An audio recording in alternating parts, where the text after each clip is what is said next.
as they line up and wait that green flag. Green flag is in the air. First time all weekend we've had more than one vehicle on the racetrack. And we saw the trouble they were having keeping one going straight. Here we go. Zane Smith on the bottom, Ty Majeski on the outside. Big push from Christian Eckes, giving that truck of Majeski a big advantage. Look at him go. Now pulling out up front is Eckes. He wants to lead this first lap. Third place at Daytona for Eckes. Great start to the season for that Napa team. Napa's a home game here in Atlanta for that team, and Bill McAnally knows that. They're so proud to be out front with that Napa truck. Caught a glimpse of the 20 of Matt Mills. Looked like he might have got up into the outside wall. Sorry, Mason Maggio on the 20, excuse me. Look at that pack, isn't that cool? There's Mason Maggio in the 20. Oh, he got a little contact, it looked like. Yeah, 3 wide. It's a little narrow for that. Yeah, Caden Honeycutt, it looked like maybe bobbled up a little bit, and they collected each other, and then there he goes into the wall. But I don't think that's enough damage to cause him a problem. End his day at all, yeah. Mason Maggio, one of the 11 drivers who's never been here. So what do you tell your driver who's never been, hasn't had practice, like, hey, we're at 1.5 miles, but by the way, you're going to be drafting. Don't go 3 wide on the first lap. But he didn't have a choice. Yeah. He just was a victim of circumstances there. And I think the good news is he doesn't have that much experience on 1.5 miles either. So Christian the run really Eckes came right here. riding on board with Christian Eckes, race leader in the 19. He's also got that driver's eye. Give us that great perspective from the driver's seat throughout this race today. Yeah, Christian Eckes is going to be able to run wide open around here. We wondered how much grip they would have. Michael, you documented during Cup qualifying that we had 3 or 4 cars spin out during Cup qualifying running by themselves. But you can hear Christian Eckes not backing off. I like how they're able to use the different lanes, even with their being single file. He didn't just have to pin himself to the bottom. He chose to go through the middle. That'll be interesting to follow as well. Great view from the driver's eye camera there for Christian Eckes. You know what? Right side of your screen. I just love this, Phil, because on the left side of the screen, it looks like he's just along for a Saturday afternoon ride. You get in this truck and start bouncing around and just add the G-forces. Try to imagine pounding into the right side of that seat as he works the wheel through the corners. This is exactly what it looks like to be behind a wheel of one of these Craftsman trucks. And this race is not going to be really physical exhausting for these guys because, again, it's only 50 degrees, but it's going to be really challenging mentally. Let's hear what Carson Hocevar had to say. Yeah, bottom is junk, as you saw. Bottoming out so hard. Simple. Hopefully the pressures will come up and get off the ground for you. Just take care of it. Yeah, that'll get better, Jamie, as they go. As the air pressures rise, heat builds air pressure in the tires. When that happens, he will come up off that road. That's what a lot of the crew chiefs down in the garage were worried about, is their splitters being on the ground, those trucks bottoming out. They said they're really hard to drive when they do that. Now it's Carson Hocevar back in the 7th spot right now. Christian Eckes, look back to a few races ago at Daytona, he led 19 laps. So off to a good start with his new team this year, and he continues to lead here at Atlanta. We'll be back. Stay with us.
Welcome back to NASCAR Craftsman Truck Series Racing from Atlanta. You didn't miss a thing. It's been all about Christian Eckes. We are caution-free so far, 12 laps into this 135-lap race. Lawless Allen with a little bit of an issue with the 45. That'll get your attention. That baby just barely hung on. He did a nice job of not overcorrecting it. And then a little more contact in the back. A little crowding for Colby Howard back there. Colby had a top 5 at Daytona, his best career finish. Jamie? And listening to the radio for Christian Eckes, our leader, having been out front for these 12, 13 laps now, one of the things that he's being able to relay to his team is that the truck is just a little bit edgy. They said they're going to work with him as this race goes on, but for him, he needs to manage that gap behind him. They say at times he's letting it get just a little too big. He needs to stay within a truck link so they can have somebody to fight with. Yeah, that's interesting. A little edgy out front. How do these trucks perform differently when you're back in the pack? Well, when the air is pushing right down on that front truck's nose, the front tires are sticking better than the back. And then conversely, as you go back through the field, your truck loses that front nose and it wants to be a little bit tight at times. We obviously saw with Lawless Allen that there was no tight there and he was back in the pack. But the trucks that aren't handling well, they just seem to get magnified the more trucks they're behind. Tanner Gray stuck down on the bottom. Stuart Friesen led the most laps here a year ago, Phil.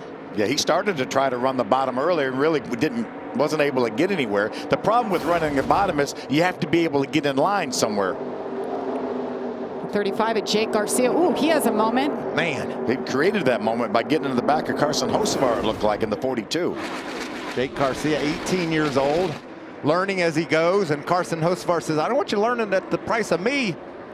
Well, Jake Garcia, we talked a lot about him at Las Vegas, had a great run, a top 10 there, but I saw him in the garage yesterday. He said, I have never raced anything like this. I have no idea what I'm doing, so I'm leaning on my teammates, and his great teammates leading the race right now. And that was a 1.5 miles, Las Vegas, a couple weeks ago, right? Nothing like it here. This is a way, way different. As Michael said, it's the love child. You know, and when they reconfigured Phoenix, it still races about this. I mean, it's different, but it's still a downforce track. And so Kevin Harvick was really good there before, and he still is. But I bet you Kevin Harvick will be really good here, but it's going to be nothing like the Atlanta he used to be. He was really good then, too. Yeah, he had his own turn called after him, the Harvicking move off turn 4. See a good shot of it there on the inside, on the bottom of the racetrack. You've got that double white and red line.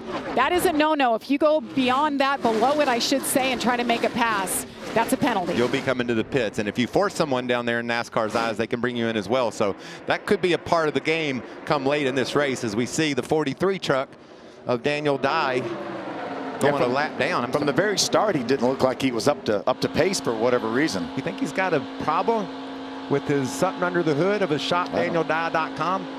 Great hair products on that website, I hear.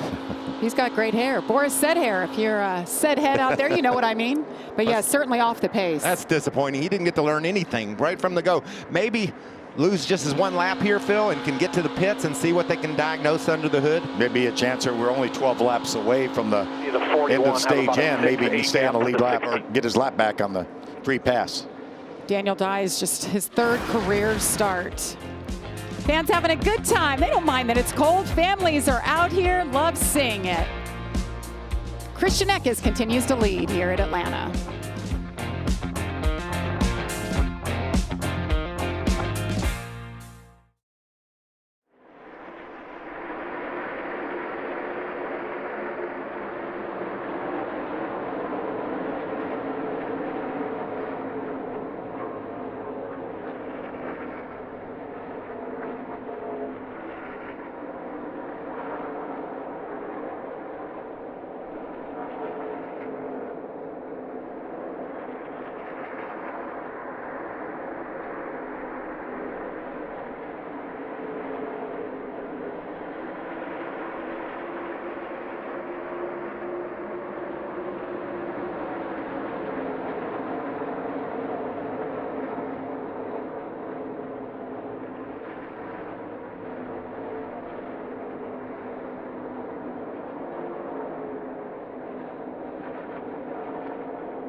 8 laps to go in stage number 1 here at Atlanta Motor Speedway. It's been pretty cool, calm, and collected, but we've got some energy building on the inside line. Yeah, and if I'm Carson Hocevar right there on the outside line, just ahead of the orange truck of Ben Rhodes, I would duck down there and see if I could get there. Oh, there's going to be contact on the front. There it is. That was Lane Riggs that just didn't have room to come up in front of Tanner Gray, I believe.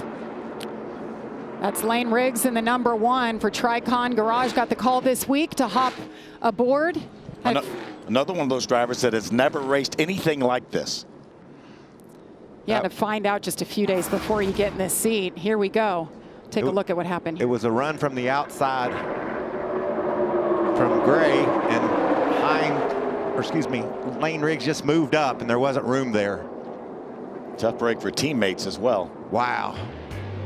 Lane Riggs was running 14th at the time. Christian Eckes, it's nice and calm out front, but not so much back in the pack. Problems for the 1 truck.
Tomorrow on Fox, the best bowlers in the world battle it out for a major championship. Who will answer the call to greatness? The PBA Tournament of Champions. It's tomorrow at noon Eastern on Fox. Had a lot of bowling down in Daytona, didn't we? Phoenix, maybe? Phoenix. Yeah. A lot of the drivers went out there. The Stewart Haas guys. That was fun to watch. Yeah. Well, we're under caution for the first time. Pits are officially open. They're coming your way, Amanda. When you start on the 38 of Zane Smith, said he's still looking for balance in the car, but he talked about competition he's going to face today, and he said it's going to be the guys, the veterans, the Matt DiBenedettos and the Matt Crafton. As you move on to the 88 of Matt Crafton, he's having balance issues in the center of the truck. Says when he gets into the tracks of the truck in front of him, he doesn't have much grip. Imagine they're going to be adjusted tire pressures to search for that. Jamie? Well, as we look down pit lane, Grant Enfinger brought that number 23 in, or was planning to bring the number 23, and they actually just made the decision to stay on out. He said visibility is one of the things that they're looking for with 4 laps to go in this stage. He said it's really dusty out there. You can see that windshield looks pretty pitted under that Craftsman banner across the top. Yeah, good news is they'll be able to do a tear off on his pit stop. So let's see what exactly happened that led to this caution. Top of the screen here, we're seeing action, Jamie. You said it. They're down low, trying to make some ground. Well, on the outside, Tanner Gray tries to get above Lane Riggs. Right there, that move from the truck, and Lane just squeezed over. Tried to make sure he took his line away, kept everyone behind him, and there just wasn't room to do so. You know, we always talk about how important the spotters are, but probably no more important than they are at a place like this, especially on a mile and a half when they're doing drafting like this. So critical for the spotter to be on top of his toes. Tough break for Lane Riggs, and if you're wondering, yes, that is Scott Riggs' son. It's good to see him out here. Had a few starts last year, and hope we get to see him back. It's too bad that his day started out like this. I talked to Lane down in the pits, and he said his dad Scott is at Lane's sister's dance recital this week. He's not here for this one. There's Daniel Dye to pit road. Did a little work on that truck. It's going to just barely squeak out of the pits to remain 1 lap down as he guns it up. Be interesting to see if they got that problem rectified, and that young man gets some laps in the draft and learned some stuff today. Yeah, especially right now, he did not get the free pass, but he's among another group of trucks that are 1 lap down. He could get the free pass. We know we're going to have another caution here before too much longer. And we had a mixed bag of strategy there, Phil. We thought we would see that all day long. When tires aren't that important, teams use different strategies, mindsets to attack a race. First 5, 6 trucks all stayed out. They want those stage points that are coming up in just 3 laps. But other guys said we're going to sacrifice those points, and we're going to get track position for the second stage that's coming up. So I like when we have tires that don't fall off much, so you can see these crew chiefs' brains and the engineers thinking about how to go about managing a race. About strategy, put it in their hands. That's why they're paid the big bucks, right? That's right. You drivers paid the big bucks to sit behind the wheel and make the right calls. Hit your marks and listen to your crew chief. And your spotter. Man. And your spotter. Jamie, you make it sound way easier than I ever thought it was. It's a lot easier. For 20-some years, it wasn't that easy, I didn't think. Phil, I don't know. What were we doing wrong? Maybe we just made it harder than it should have been. Holy cow. The 12 is Spencer Boyd is the free pass. And then, like Phil said, Daniel Dye got some work done. He's coming back to pit road. See if that helped. The first truck that pitted was Carson Hocevar. He was running about 7th position. He brought 3 or 4 other top running trucks with him. Coming to the choose, these drivers will choose which lane they want to come restart in. This is going to be interesting. It's going to be a 1-lap shootout to end this stage. Yes, it is. That's just what the crew chief, the driver, nobody wanted that. The spotter didn't want that. It's like, come on, man, 1 lap. Nobody but the fans. And the choose is new for the drafting style tracks this year. They weren't allowed before at Talladega, Daytona, and here, so that's new for them. I felt like the groove that the drivers would pick predominantly was the outside. We just saw that prevail at the beginning of the race with those guys running more momentum around the top. So for 1 lap, is the top going to be the lane of choice? I mean, it certainly is what the drivers picked. Will it work out that way? I think Zane is thinking, well, maybe for 1 lap, maybe with enough of a push from behind me, maybe I can stay ahead of Christian for 1 lap. It's worth a try. Well, Christian came from the bottom to get the lead. I've got to push up there, so I think it's doable. We'll see how it plays out. Christian Eckes has led every lap so far, all 28. You see the trucks warming up their tires for this 1-lap shootout. Good pushers in the second row. De Benedetto, the 25 on the inside. Grant Enfinger, the 23 on the outside. Talked to Matt De Benedetto this morning. He's excited. They got an engineer they hired, brought onto this team as it continues to grow, getting a little more data and resources with his team. And when you talk to him, you just want him to win. I mean, he's got just the best attitude. Life is good. He loves what he's doing. There's so many stories like that in the truck garage, but Matt's a special cat, and I hope to see him get more than just one win this year. He's a man of the people. Yes, and by the way, he won at Talladega last year. He knows how to get around these style races. Christian Eckes, Zane Smith.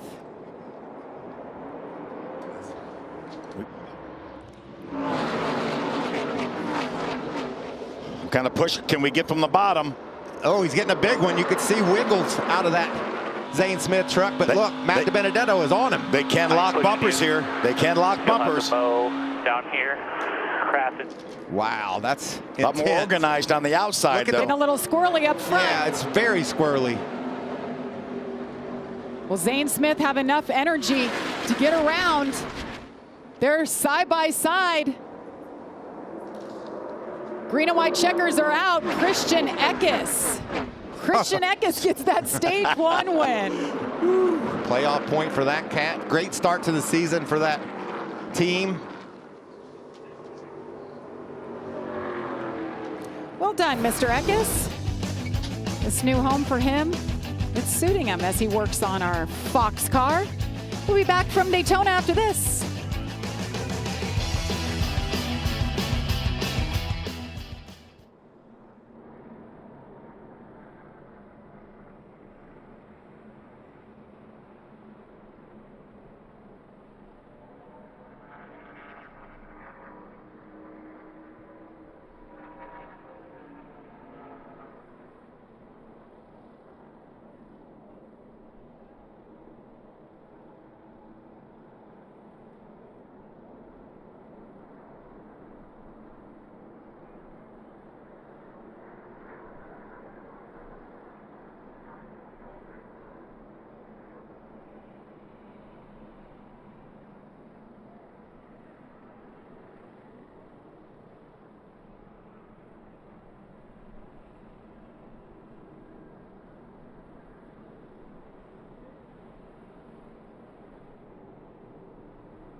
Welcome back to NASCAR Craftsman Truck Series Racing from Atlanta. I know we're not in Daytona. It feels like we're It in looks Daytona. like Daytona. It's beautiful out here. It does, and this style of racing, but I guarantee it's warmer in Daytona than it is right here in Atlanta. Watch the commitment line here. All the way over into turn number 3 is where these trucks have to be down to pit road speed. For almost 4,000 feet, they have to be at pit road speed.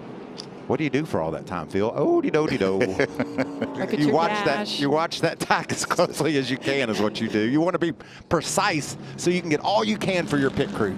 Absolutely. Well, they're headed your way, Amanda. One of the things that they've done this weekend on Zane Smith is they've added a tack back to the dash. He was struggling with the digital dash sets. It's a little jarring coming down pit lane. Has no issues with the truck. Was talking with the spotter to see if he can keep the same line as they get ready for this restart. Jamie? Lots of pit stops that are going to be happening at the front of the pack. I'm going to start with the number 23 of Grant Enfinger. I mentioned earlier that the visibility was something he was struggling with, definitely taking a tear off. He said overall he has decent drivability in the pack. It's starting to get just a little bit loose, so they're going to adjust the track bar for him. Christian Eckes, our race leader, led all of those first 30 laps, and the biggest thing for him was that he needed some help if they were going to be in traffic. That was an extremely quick pit stop for him. Big round of applause down here on pit lane. Matt DiBenedetto also made his way to pit lane in that number 25. He's happy with the truck. It was just a little too tight, so they're going to help him out. Is a little slow on that pit stop, though. Little battle for real estate going 3 wide coming down pit road. A lot of adjustments down there as well. Well, it's been all about the 19 of Christian Eckes. He is our stage 1 winner. Shall we dial him up? Why not? Let's do it, Mike. Hey, Christian Eckes, Michael Waltrip and the Fox team. Do you copy, buddy? Yeah, man. Got you loud and clear. Man, I'm a big fan of Bill McAnally. Hilgeman, y'all's team has been awesome this season. Great job. How did it feel out there winning that stage and now starting in the pack to go after stage 2? Yeah, Michael, I got to agree with you. I'm a pretty big fan of Bill McAnally and everybody here. They keep giving me trucks like this. I'm going to be even more of a fan. So I've had a lot of fun this year, man. It's fun to be with these guys and have really fast trucks and go contend like we should. So, yeah, starting a little bit deeper here, but I think we got a good enough truck to go do it. That's what we're going to do. All right, buddy, thanks for your time. Take Napa to victory lane in Atlanta. I never could quite do that. Yes, sir. One happy driver out there. 2 caution flags so far today. 1 for that incident and the 2nd for the end of stage 1. More from Atlanta after this.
Tomorrow, the NASCAR Cup Series is here on the high banks in Atlanta, where full throttle pack racing will be on full display. Who will survive every turn and be in it to win it at the end? The engines fire tomorrow at 3 Eastern on Fox, and our guys in the promo department obviously knew. It's that man right in the middle, Joey Logano on pole. And those Fords, they were they're tough fast, in really qualifying. fast. 8 out of 10, top 10, is that right? Yes, the top 8. Top 7 or 8, yeah. There's some stage points for stage 1, and now the lineup is all mixed up. Matt Crafton, Ty Majeski, Ben Rhodes. They didn't even pit. Amanda, what are they saying down there? Of the 3 trucks that haven't pitted yet, you'll see Matt Crafton up there at the head of the pack. He said he's been struggling on restarts, though. Said that you have the truck full throttle, but it's slow. Well, you'll have that sometimes. Restarts are tough, and you know, everybody just about the top 5 or 6 trucks all took the top lane on this choose rule, Phil. And you know, when we talked about the race analysis at the start, we talked about stage 1 being 30 laps, stage 2 30. I think they've decided at Thorsport, the 3 trucks that stayed out have not pitted yet. are all going to say, we're going to try to run to the end of that second stage. The only thing better than early pitting is not pitting. What about this truck, Jamie? It's beautiful. It's beautiful. She's representing all of the women. It's Women's History Month, so there's 1,300 names of women in NASCAR, the top 3 national series. Their names are actually on the deck lid right there. And if your you name's on it. My name's on there, yes, but your daughter's on it. My 2 daughters are on there. Michael's daughter's on there. Yeah, and that truck is supported by Advent Health. They made all this possible, and saluting the women of NASCAR, I think is a wonderful, wonderful initiative. And wow, 1,300 women, and I think about 75 or 80 of them gathered around the truck today to get a picture before the race. That's pretty awesome. On the grid, it was awesome, and that's representing, women represent about 20% of the hard cards between the 3 national series. Let's go back to Amanda. Well, Jamie, I was talking to Haley ahead of this race of all the names that are on that truck, if there's one that is very special to her, and she said, absolutely. My mom, Marissa, is right here on this truck next to my name. Very special. She's running 13th right now as the flag is back out. Matt Crafton, Ty Majeski, and Ben Rhodes, those Store Sport trucks, man. They're lined up. They had a plan, didn't they? Let's stay out and let's line up for the race lead, and they do just that. Is Carson Hocevar able to squeeze up? No, he doesn't quite get there. He tried to. That's Caden Honeycutt on the bottom there of the 4 wide. They're splitting Carson. Here comes Nick Sanchez. We talked to him before the race. He said, I got to learn, and he's learning right now a lot. Look how much ground that Hocevar's losing or has lost by trying to make that move and it not working. Started up front, but those boys, as you said, Michael, they had a plan, and look how it's playing out. John Hunter Nemechek slipping into the story. I mentioned Caden Honeycutt. He's up to the 7th position. Tyler Ankrum, another solid run in that black and orange truck there. We talk about this race being mentally exhausting, but if you have your teammates and you know you have a plan, we're going to stay in line till the end of this stage. That makes it a little bit better. But then you've got 3 wide. You got Haley Deegan, another teammate, all the way down to the bottom. 3 wide. Jack Wood in the middle. Wood and Stuart Friesen, the 52 on the outside. Caution's out. Caution out here for the 3rd time. I don't see any reason why the caution's out. Told Haley Deegan went below that double line there. As long as you don't advance your position, you can do that. And she does it right there. Yeah, that should be a penalty. As long as she backs off and doesn't take the position, it's okay. Well, maybe the caution flag saved her. Yeah. Because that looks like she's taken the position, but the caution came out in the middle of that, and she might have already given the position back at that moment of caution. Remember, when the caution comes out in the process of a race, there's timing lines that determine the lineup. And if she was behind him, I'm sure that was the reason why they didn't penalize. Yeah, and you see her behind him right now. She is behind the 51 of Jack Wood. That was a nice 3 wide battle there. Stuart Friesen, Jack Wood, Haley Deegan. Oh, let's talk more about her Women's History Month truck instead of going under the yellow line. That's a piece of ballast that has come out of one of the vehicles. That'll be a penalty. That is a no-no. That's a severe penalty. Yeah, those things aren't light. You don't want those going through the windshield. Let's hear what the 38 was saying. Way dirty up. Oh my God, I just destroyed that. Destroyed whatever that debris was. Uh-oh. Oh, it sounds like Zane Smith may have hit that. Is that on the left front, little damage on the left front corner? And the reason why he said he destroyed it is because it's lead. I mean, that weighed probably 20 pounds. And if it hit anywhere on his truck, you would think that nose would be tore up. I see a little bit of... Just on the very edge of the splitter down. Maybe get pictures, but everything looks fine from here. I think that's exactly where it hit it, what we see right there. And that's a great camera shot of that right there. That shouldn't affect it all that much. They could probably tune that up a little bit on a pit stop. But that was spotter Josh Williams up above telling Zane, things look fine to me. That's great camera work by our team. You can get a good look at where it hit. Can you imagine that at 170 miles an hour? Wow. We're under caution. We'll get them lined back up. We'll be back. More action from Atlanta after this.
Welcome back to Atlanta Motor Speedway. We're under caution here for the third time. Matt Crafton continues to lead, but we're under caution because of some lead that was found in the infield grass. We'll see here. Found by Zane Smith. There's the lead laying on the front straightaway. He hits it, and he said it destroyed it, clobbered it. You can only imagine 20 pounds of lead, about maybe 10 or 20, what that was, and it just knocked it into the infield, and NASCAR official will go retrieve it. And there's the damage. Yeah, that's a great camera shot there. That I would think that part of the splitter that's bent down will start rubbing the racetrack now, so they may have to make repairs to that 38 truck. Now, every piece of ballast is supposed to have the truck or car number that it came from, and we did see Jake Garcia on pit road. We're not positive if that's where it came from, but they were fixing something underneath the truck. Jamie? Just listening in on Jake Garcia's radio, you know, we talked about he had never been to a track like this before, but having just turned 18, and he has trouble right now with the left rear shock. He just made a stop down on pit lane. They took a look at it, left pit lane so that he tried not to go too far down in the order, but he's going to have to come back to the pits again. So it just keeps getting a little bit worse for Jake today. A lot like Daniel Dye. You know, these kids need these laps. They want the laps, and Jake's doing a great job so far in this race. Let's check in on Grant Enfinger's radio. So 88's going to go the whole way, both of these stages. Yeah, I mean, as many cautions as we're getting, they probably can make it. Yeah, copy. Be close. I'd be honest with you, I didn't have the cojones to try that. I thought about it for about 2 seconds, and I thought better of it. Well, yeah. then. Yeah, that's a good reason not to try it. So he's saying they were brave in taking a chance. A lot of trucks choosing that outside lane here as we see the choose area of the racetrack throughout the field. And here comes Zane Smith up to behind Caden Honeycutt. Honeycutt was running 7th, Phil, so I think the first six trucks stayed on the outside. Are you believing that? I don't blame Caden Honeycutt. And right now, Zane Smith is going to be listening to his spotter, Josh Williams, said, please tell me when I can get up. Please tell me when there's a gap that I can move up. Those Thor Sport teammates, it worked for him last time. They're going to try it again. Check this out. Well, I can certainly understand why the top 3, because they're all Thor Sport teammates. John Hunter's going to stick with them, Corey Heim, as well as Tyler Ankrum. And then Caden Honeycutt said, this looks fun. I'm going to go up on the front row.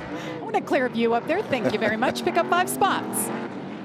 That's awesome. Yeah, for all these trucks on the inside, it's about their spotters telling them that I have a gap. We have a gap on the outside. I can move up and get in that line.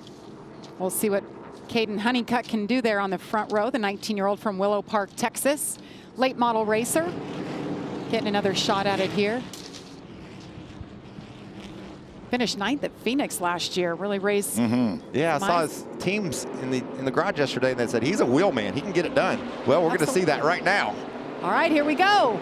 Under green once again. Matt Crafton on the outside. Caden Honeycutt on the inside.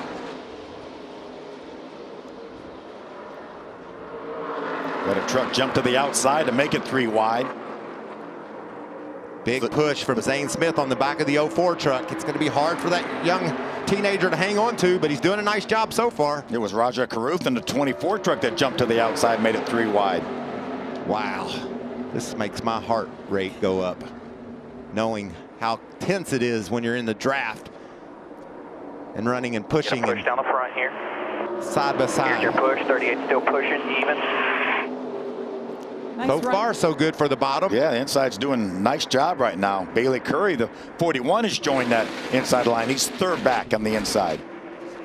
He always raises your eyebrows when he gets a chance to run in something. That's a great truck that he's driving. Nice Motorsports for Bailey Curry. Look at that beautiful Menards truck, that paint scheme. So easy to see. Menards, everything that they've given back to the sport, the ARCA Menards series, the truck series. And a 20-year relationship, right? 20 years with Menard and Matt Crafton, Duke and Rhonda Thorson. You know, Duke's at home probably in Ohio, and heck, he could even be here. We never see him. He's always watching. He's got to be happy with what he's seeing right now. I was told he was driving out to Phoenix, is what I was told. Instead of coming here, he's driving out to Phoenix with Rhonda and the dogs. Uh-oh. Bottom lane trouble. Something's wrong with Honeycutt. Honeycutt drops below the line. Down the front stretch, certainly off the pace. What an amazing job that he did to hold on to that after Zane got into the back of him. Something broke. Yeah. I mean, something happened to the engine here. And he does a fantastic job. I would give him a raise for hanging on to that car. That's amazing. And Zane as well. I mean, Zane with nowhere to go, all of a sudden he slows down in front of him. And Bailey Curry paying attention as well, right behind Zane. Watch how quickly things go wrong here. Squeezing through the middle. What a great job that was by Christian Eckes. Jamie? Just such an unfortunate turn of events for Caden Honeycutt. His spotter, Joe Campbell, was still talking around the racetrack. When we saw it, it just shut off, and that was all he could say to his team. He had to cycle back through all the power systems, get it going again. He is back under power now, but certainly fell further back when he was out there trying to make a name for himself. Heartbreaker for Caden Honeycutt. Just led his first career lap in the truck series, and then he has his engine issue. Well, he is going to have a highlight reel of a great save and a great job on a restart. That's where you get people's attention. You say, okay, this kid can get it done. Or you just tie your 3 trucks together up front for Thor Sports. And that's another good way to make a name for yourself. Christian Eckes has led 32 laps, the most today. Eckes back in the 11th spot. There's Bailey Curry, teammate Carson Hocevar just behind. Good job using your teammates there. You always got to wait for him when he helps you. You got the room. There you go. Work together. 32 truck. Brett Holmes just behind these two. A lot going on right now. The spotter communication, we only hear a little bit of what's really happening up on the roof above where we're sitting. Those spotters talking to each other, making deals. Hey, we're going to go here. Let's work together. Let's choose the outside, the inside. There's so much more behind the scenes. Remember, I said Raja Karu jumped to the outside, made it 3 wide. He restarted 16th, already up to the 8th spot. And I love how these guys are staying in line right now, Michael, because they will catch that front pack. Just stay in line like they are. Always a great guy to watch, Kobe Howard in that 9. He's a human highlight reel. I've seen it many times. See what happens here where he goes to the out. Oh, did he get a little bump from behind Nick Sanchez? Is that where that all went wrong, Phil? I don't know. I saw the 9 get into the 19 of Eckes. That's Colby Howard in the 9. There's multiple near misses. How in the world are these guys saving these trucks today? We've seen some good ones, Jamie. Still there, still there. You mentioned Raja Karuth. He needs to have a good race today. He's off to a little bit of a slow start. They show great speed, but he's finished 29th in the opening 2 races of this season. He sure is doing a nice job here. And he did a nice job in his first race at St. Louis last year. Finished 11th. We thought, man, this kid's going to have a bright future. More this time. Karuth shown 8th. Was down in the truck garage earlier. He has a huge gathering of family and friends and fans. So many people here to cheer him on. And I thought about it, like they made the trek down here from Washington, D.C. to root for their guy. Well, they've got a beautiful truck, and he's doing a nice job. There's the 3 leaders, followed by John Hunter Nemechek. Be interesting to see how long they bide their time. You know, before we had that accident coming to the just a couple to go in that first stage, we were having guys go low and spread out trying to make moves. Those stage points can be valuable. You never know when you need just one to make the playoffs. You saw that blue truck for a moment. He's leading that second pack. That's Stuart Friesen. He was able to get by Raja. Now Raja's back to 9th. Now they're leading that second pack. I was just looking at the 17, John Hunter Nemechek, 4th in line. What are they saying, Jamie? Well, an interesting thing about that is he is the first one in line that has made that pit stop. He took 4 tires back on lap 26 in the first stage of competition. I just checked in with his crew chief, Bill Wilburn, and asked him what kind of wear they saw when they took those 4 off. And he said, you know, there's a little bit of wear, but with the way this race is going, they're not sure if they're going to need tires again. So we could see that come into pit strategy as we get towards the end of this race.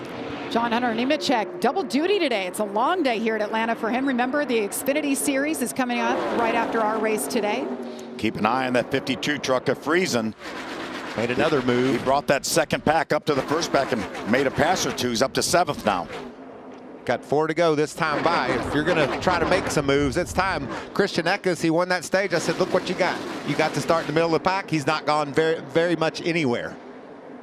Let's listen to Ty Majeski. I think Ben's going to go with Craft, and I don't think he's going to go with me. What do you think? I don't think so either, but we're going to have to try to make a move here late. It's going to get dicey here. He's trying to talk to his spotter, and he wants some reinforcement.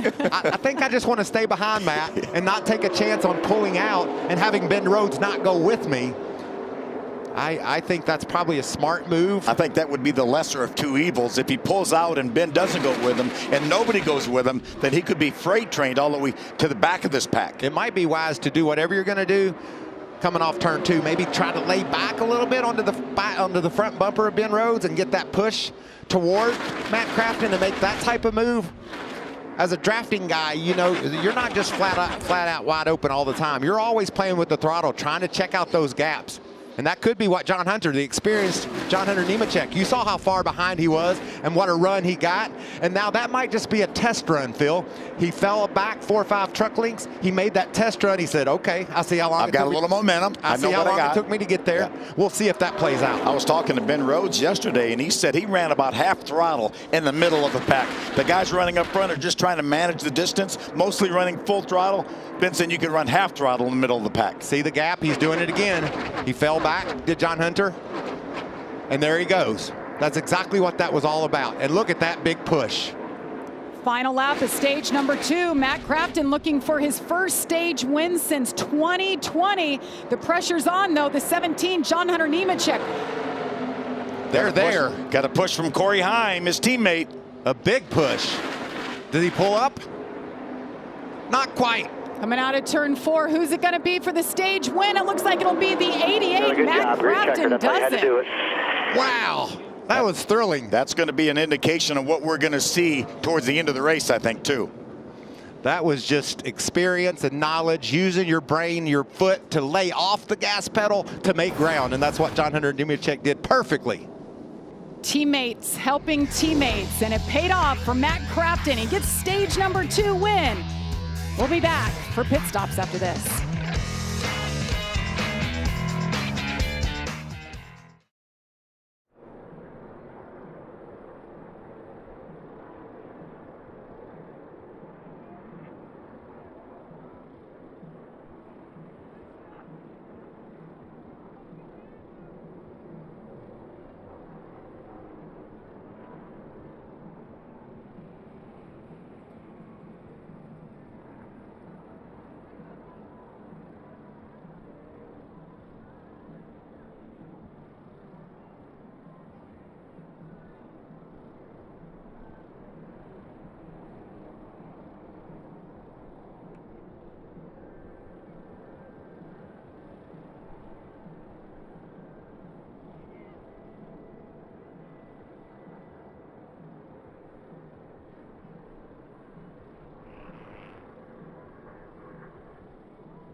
The NASCAR Xfinity Series roars to life right here in Atlanta as each driver faces high speeds and full throttle action. See who will rise above the rest and take the checkered flag. That's coming up next right here on FS1. And it's Sammy Smith.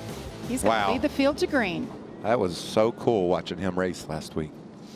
He's one to watch. He's going to be around, I think, in this sport for a long time. We get to see these kids, teenagers, come and win on these big tracks. Never would have thought that 20, 30 years ago when we were coming up, Phil. Jamie, we saw how good he was in the ARCA Series last year, and man, he just, and then he got a few starts in the Xfinity Series, was very, very fast, and boy, did he put it together. He did at Phoenix last week. Well, pits are open. And it is the veteran. We keep talking about the kids, but the veteran, Matt Crafton, wins the stage. He's coming your way, Amanda.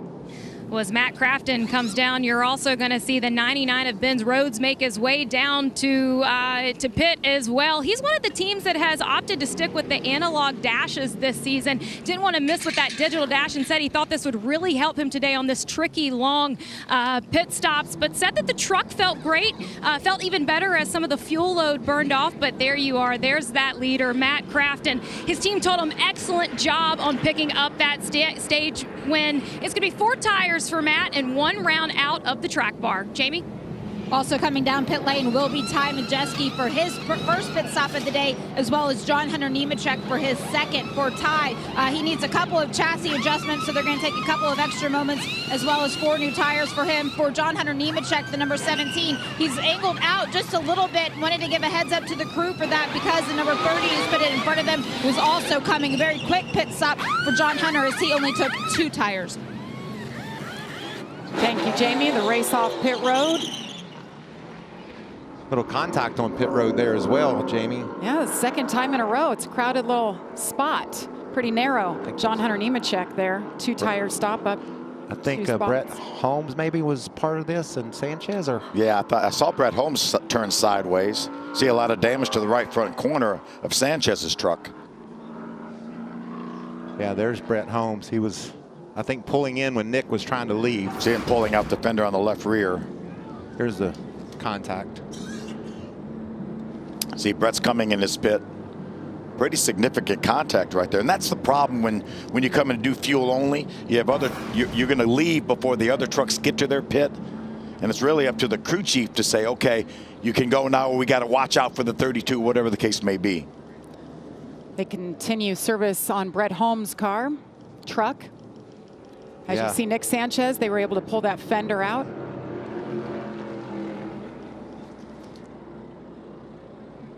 How about Shane Huffman, the crew chief? Sorry, Shane Wilson. Shane Huffman was with Holmes last year. So Shane Wilson with that call to keep his driver out and wait to the end of stage 2 to bring him in. Good pit stop. Let's see if we can talk to Matt Crafton. Hey, Matt Crafton, Phil Parsons and the guys and girls up in the booth. You got a copy? Matt Crafton, Phil Parsons, you got a copy? Yes, sir. Loud and clear. Excellent job in that first stage. Shane had a great strategy. You 3 ThorSport guys stayed out, elected not to pit till the end of the second stage. How's that truck? Balance pretty good. Made a little bit of track bar adjustment right there, and see what we got for them for the rest of this race. Just be smart. It's going to be very interesting here once we get going at the end of this race, because everybody's going to take their gloves off. But you ever thought you'd run that many laps in Atlanta with no tires? How are the trucks handling out there, Matt? Very good. I mean, balance very good. You're just, when you get in the lead, you just sit there and run wide open. It's just basically like Talladega, Daytona. When you're second, third one back, you have to lift every once in a while because you get some runs. But it's interesting to say the least. All right, buddy. Appreciate it. Good luck. And we Thank you. Appreciate it. We mentioned Shane Wilson. He won the Xfinity Championship with Harvick back in '06. He's been around. We'll be back for the second half of the Craftsman Truck Series race here at Atlanta.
Welcome back to Atlanta Motor Speedway for the Fr8 Auctions 208. We hope you're enjoying what you're seeing so far as we get ready here for the second half of this race. And we've got people all over the place watching this race right now, Michael. Yeah, I've got a Fox reporter, Tim Duggar. He's on the 98 truck, and he's in an undisclosed location having a beer and watching the truck race today. So that's a lot of fun. I believe that is Dale Earnhardt Jr. Cheers, Jr. There's Duggar's livery on that truck. Beautiful picture of his face on the hood. He's got a new song, You Might As Well Buy a Bar. He's not here supporting his truck. He's with Dale Jr. at an undisclosed location. I'm here supporting this truck. There's my buddy Tim Duggar. You can listen to him on Apple Music. That's just a good-looking truck, man. I love how cool the Thor Sport trucks look today. Duggar's so into racing. Doesn't he do iRacing? He does iRacing. He does concerts, a lot of the races. He's everywhere.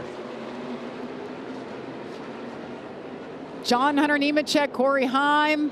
Matt DiBenedetto, though, on the front row next to John Hunter Nemechek. This racing is just, as Matt Crafton said, they're going to take their gloves off. We're going to see some calm racing until that final pit stop, I think, and then after that, it's going to be on.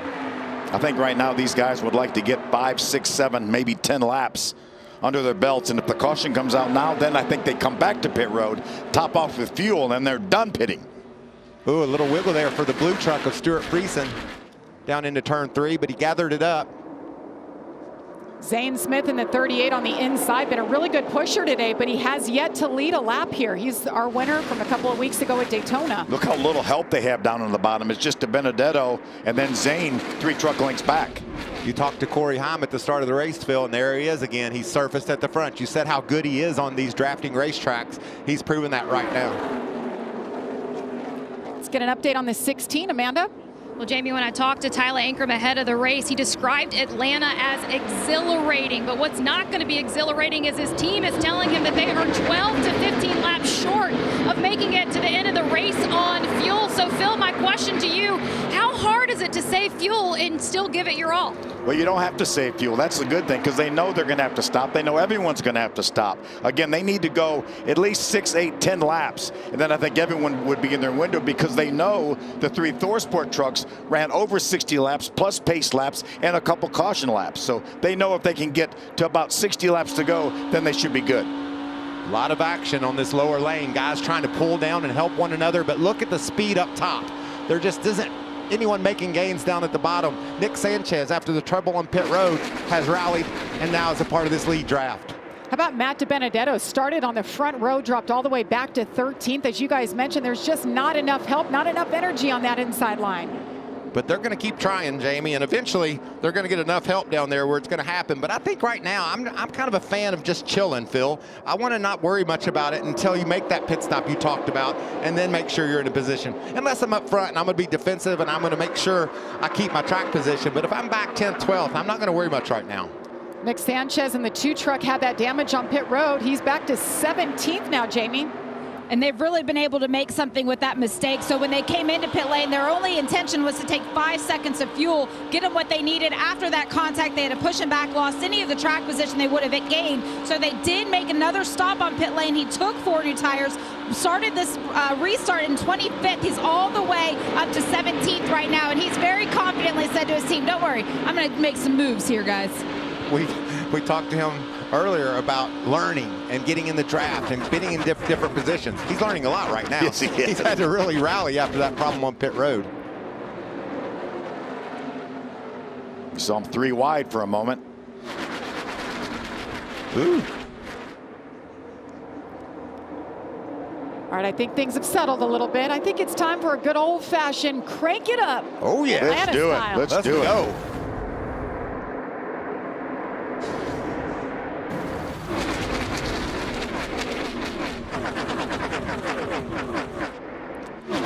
Now 3/4 entry to center. They get back to you about a quarter ways. And gap behind him.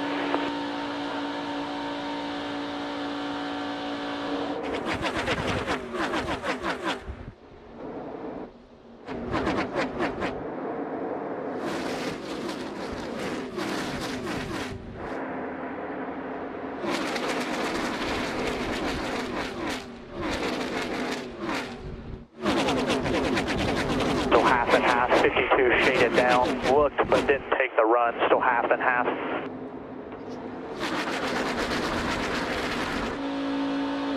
Each other, half by half. Tight front, tight to you. Don't get hung with him. He's looking inside.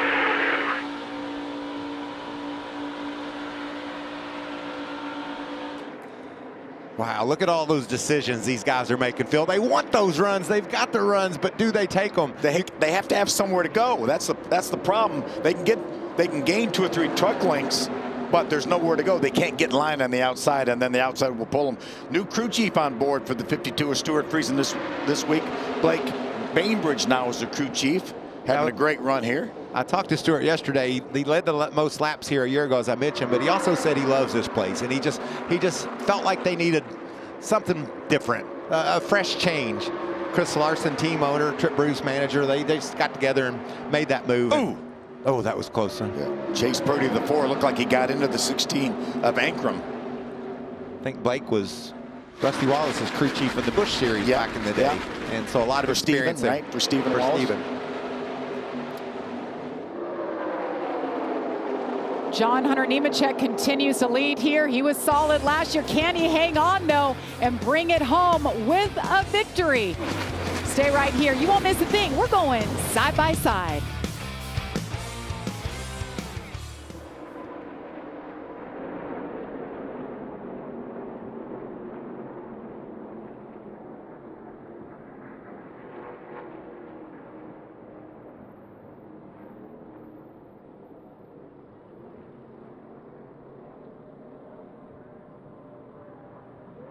And welcome back. Right when we stepped aside, you saw the 46 truck Ogata go around. Debris on the track, that brings out the 5th caution of today. This is that window we were talking about. Anytime inside of 60 laps that everyone would get in their window. Let's take a look back at what happened to Ogata. See him right there on coming in the screen on the bottom, right on the. Looks like he loses the nose and chases it up the hill. Yeah, I think maybe he got too low on that white and red line, and it made him shoot up the hill, and then he tried to cut it to keep it off of the 9 truck of Colby Howard, and around it went. And man, looked like he was maybe going to slip by without hitting the wall, but both left front and left rear hard into the wall, and that's going to end his day. A lot of discussions going on right now. I don't think there's any discussion. I think they all come to pit road for sure. There's another look. As you mentioned, Michael, he turned it left to try to avoid Colby Howard. It's great that we can have a single truck incident here without getting a whole bunch of other trucks involved, and they get some minimal damage to the front end of that truck. Akinori makes a few starts here and there, and was really thought that was a beautiful truck too. Thought he had a chance to run up in the top 10, and he was running 21st when this took place. Yeah, I'm a lead lap. Yeah, so doing a great job. Yeah, he's a regular at Hickory Motor Speedway. Here's a good look at from Akinori. Japan. Yeah, last start was at Darlington last year, so it's good to have him back, but unfortunately he's got some damage to that truck. Pit road is going to be a busy place here. We're going to open pit road this time around. 56 laps to go. You said it. Takes all the guesswork out of it. And that's what's good for the race fans. You know, we're just going to go toe to toe here. Everybody's going to do the same thing, and know we're going to race to the checker flag. John Hunter Nemechek, really nice job there. Oh yeah, he was solid with that move at the end of the second stage, laying off of the other trucks and getting those huge runs. He's got that in his bank now. He knows exactly what he can do with the draft. And who's right behind him? The guy that he pushed to. The guy he pushed to win last year? Yes, that's him. Yes. I think John Hunter's going, I think you could. I know that I got one coming to me. It's my turn. It's Let's my work turn. Together. These drivers don't forget much of anything like that, Jamie. I think it's funny, too, as we see them peeling off. See 3, 2, 1, those marks on the road? That's so under green, they have a feeling of how fast they need to get slowed down for that yellow line. That's when pit road speed starts. Get ready for this for the Xfinity race and the Cup race. This could be a big factor because anytime you're turning left around the corner like this, your pit road speed can be different when you're going straight. So the engineers and the team have to cipher all that out. You see all them running around the outside of the racetrack. Obviously, if they went to the inside line, but they checked their speed on the outside line, then they would be running a shorter distance and they would be speeding on pit road. So again, the entrance there is in turn 3. Normally out of turn 4, you drop down to pit road. They're all coming down. They're coming to you, Amanda. Look at that long line of trucks making their way to us. I'm going to start with the 16 of Tyler Ankrum. Phil, you were right. They did not have to wait long to get that fuel. It's going to be fuel only on that truck. Feels good. A little snug in the center. Moving on to the number 11 of Corey Heim. His team was told just to take care of the truck, but how about our winner from last? Oh, look at that connection there on pit road. And then moving on to Stuart Fr8, and I did want to add that he's been struggling in the dirty air, but his spotter warned him, if you get out, you'll be back in the 28th position. Fuel only for Stuart. Jamie? It was fuel only for John Hunter Nemechek as well. His crew chief, Bill Wilburn, telling him on the radio right now, save, save, save, save. I do believe he was able to beat Tyler Ankrum off of pit road, but it was a tight exit. See, a situation, again, when you're going to do fuel only, you're on pit road so little time. You know, and you really rely on your spotters and even your crew chief. Your crew chief needs to know who's around and who's where. There's nothing absolutely at all Corey Heim did wrong there. He went when he was told to go. And with the other truck coming in, you've just got to have situational awareness, whether it's Colby Howard not turning in or the crew chief or spotter telling him what to do. But you can see this affected Stuart Fr8 as well. Very little damage, it looks like, on Fr8, but he gets blocked in, so he loses all his track position.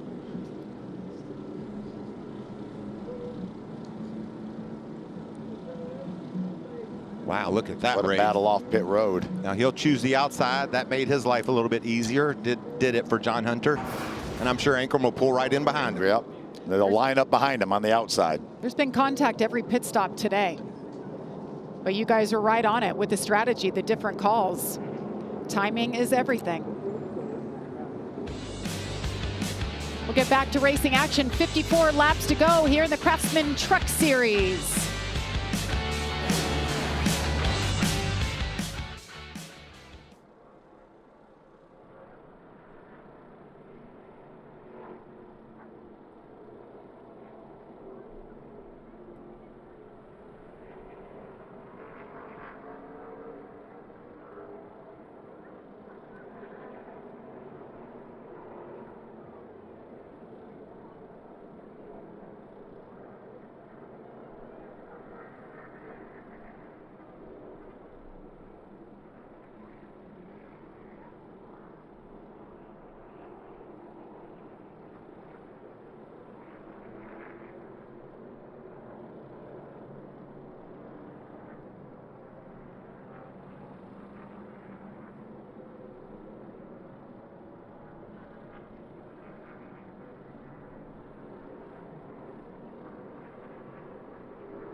Wow. There it goes again, lining up on the outside.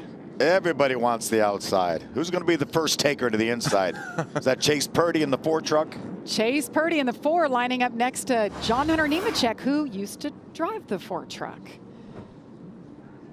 But the 4 is now a Chevrolet.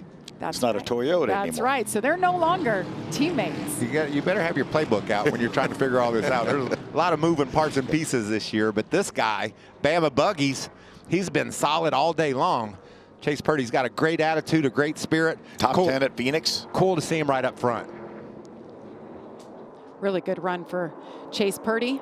John Hunter Nemechek in the 17. Look at the Contact. damage on Corey Heim. Corey Heim's damage is more than likely going to be terminal.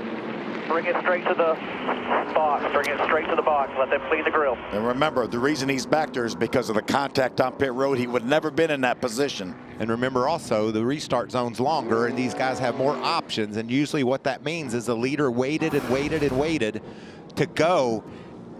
And so when they wait, there's gaps in the back, and those guys get runs, and there's a sign of it. Except for the 2 didn't really go. He didn't really go, and then the 11 was being pushed into the 2. Yeah. You can see all the damage, oil coming out of that truck as well. You almost wonder if Nick Sanchez missed a gear. I thought maybe he was laying back, but it looked like he started to take off and then didn't.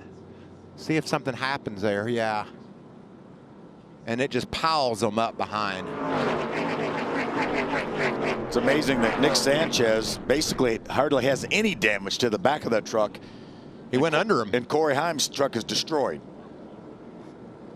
I don't know that he's gonna. Yeah, you see him falling back there. He Yeah. just missed a shift or something. Something broke on the truck. Just didn't go, and there was nothing Corey Heim could do. And the spotters say they're all rolling, but it happened so fast. There's no way for the spotter to warn him. Yeah, that's just unfortunate for Corey Heim, because see what happened if we figure out what happened to the 2. Well, you see Corey Heim, last year's winner, out of the truck. Amanda.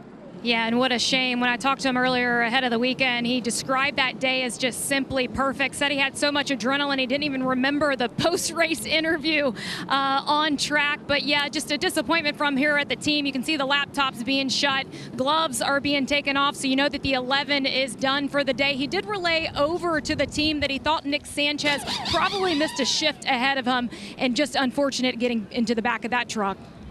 See Scott Zipadelli, his crew chief there, packing it up. Thought they had a good truck, wanted to repeat here. They were in a perfect spot and did everything they could do, and either a mistake or a broken part on the two truck, excuse me, messed everything up for them. Jamie? If you take a look at the number 4 truck of Chase Purdy, when you see it on our screen in just a moment, you might see some damage there. And that was the result of him falling out of line right before that last round of pit stops, trying to pass 2 or 3 trucks at once. But his crew chief, Jimmy Villeneuve, very quickly was like, no.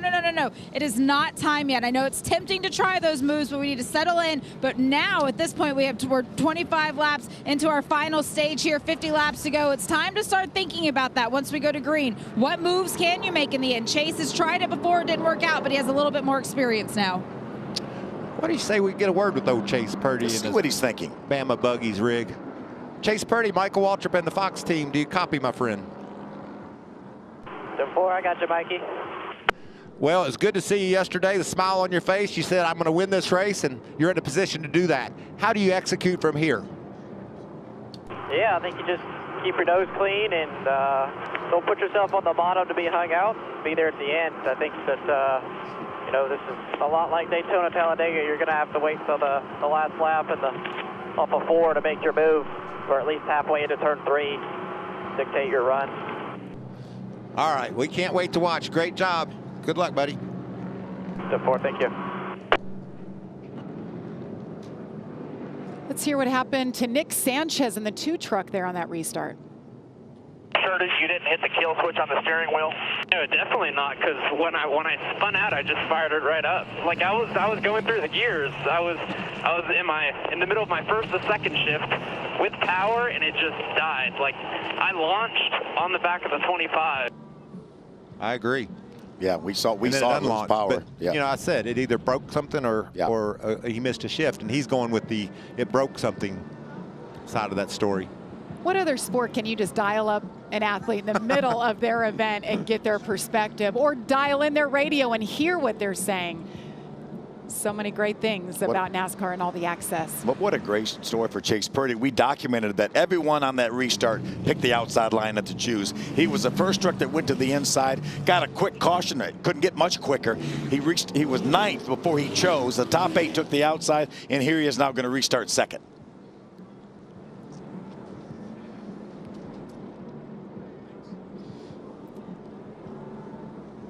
All right, 49 laps to go. We're going to step aside. You won't miss anything. Stay with us. Who will win today's race? John Hunter Nemechek? Could it be Chase Purdy? Stay with us.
Welcome back to the Freight Auctions 208. Well, it's been an exciting one so far as we're under caution now for the 6th time.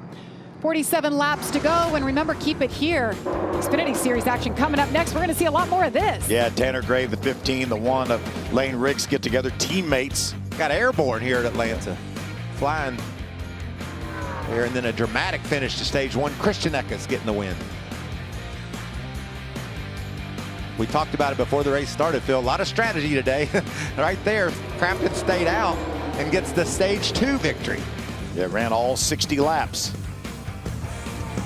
Takanori Ogata, the 46, turns around, makes slight contact with the inside safer barrier. And then this is when it all ended for... Yeah, it had certainly ramifications, didn't it, Michael? The beginning of the end for yes. Corey Heim. Had been dominant, had a great pit stop, and then Sanchez doesn't go for some reason on the restart and into the back of him. Corey Heim wins. You know, we're getting a report that the data certainly showed that all of a sudden there was a dip in RPM. So something had, if he missed a gear, the RPMs would go up. The RPMs dipped. And that's how the day has ended now for the 11 of Corey Heim, the Georgia driver. Got his first career win here a year ago.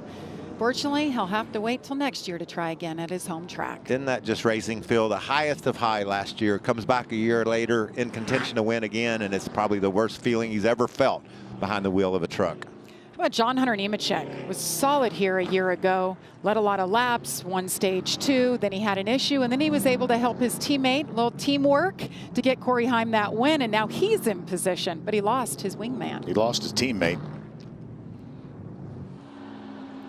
There's Daniel Dye. He's back on the lead lap, y'all. Just soldiering along. Yeah, it's been a struggle for him. Obviously, they got whatever was wrong repaired on that truck.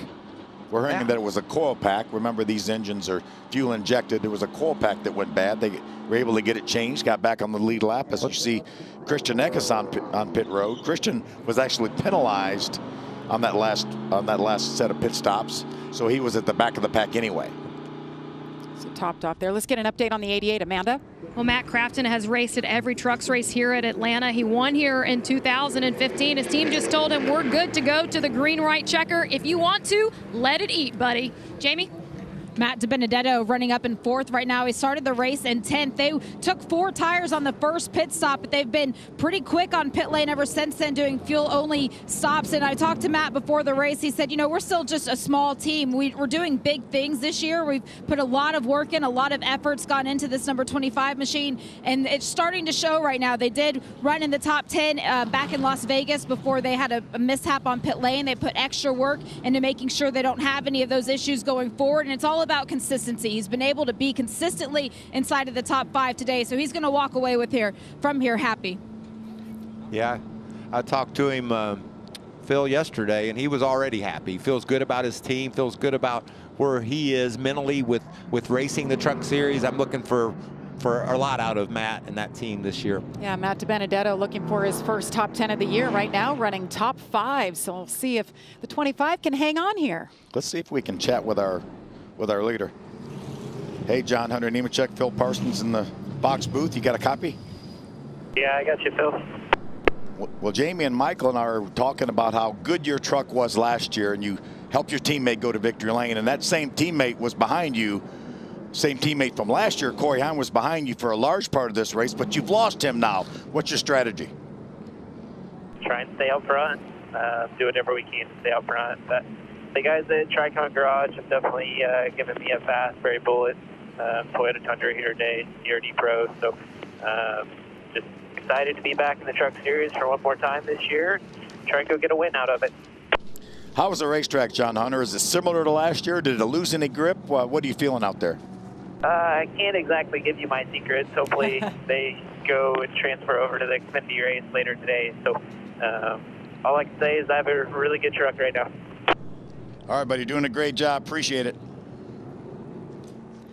And he mentioned it right there. He doesn't want to give away his secrets because he's got another race coming up. He's the only double-duty driver doing the Xfinity Series. And by the way, he's starting on the front row. And there's his Xfinity Series car and his team getting ready over there. I'm sure keeping an eye on what their driver's doing on this side of things. Well, Corey Heim is out of the race. Let's check in with them. Hey, Corey. See, you got the headset on there. You've been checked and released. Hate it for you. I know you wanted a repeat. What happened there on that restart? Typically, once you get through first gear, I kind of look in the mirror and, try to block and make sure. I saw Zane was behind me. He's pretty aggressive, so I want to make sure he wasn't going to jump me at the line. And next thing I know, I look back, and the two, I don't know what happened. I mean, unless I just formed a really big run on him, but I think he had an issue. So really unfortunate for Tricon and my Safe Flight team. We had an okay truck today. We kind of got behind on pit road and the sequence before that. So if we still would have been up front, obviously that wouldn't have happened. But, team effort, and we'll move on. Corey, tell us what happened on pit road from your perspective. Just with the fuel only stops and you only being on pit road for like 2 seconds, it's really hard to judge who's coming in, who's coming out, and it's just a communication thing between our team and the 9 team, and could have definitely been resolved in an easier way, but that's how it goes sometimes. Well, Corey, you're doing a great job. You got to be so optimistic about this 2023 season and the fact that you're going to win a lot of races this year and run for the championship. Yeah, I mean, today sucks. I mean, it's definitely a bummer, but, I definitely have a good team under me in Tricon, and Scott Zabadelli, we're going to work it out and move on and be better. Thanks for your time, Corey. We'll see you at Circuit of the Americas next week. All right, thank you. Turning left and right. Next up, that's next week, 1:30 Eastern, right here on FS1. Yeah, when we say 3 and 4 wide here, we could say 8 or 6 or 8 wide. Turn 1. Turn 1 at Dakota. That's one of the coolest views, the coolest things to see all year long. I can't wait for next weekend. All right, this has been fun to watch. The Chews, do they do the same thing? Yes.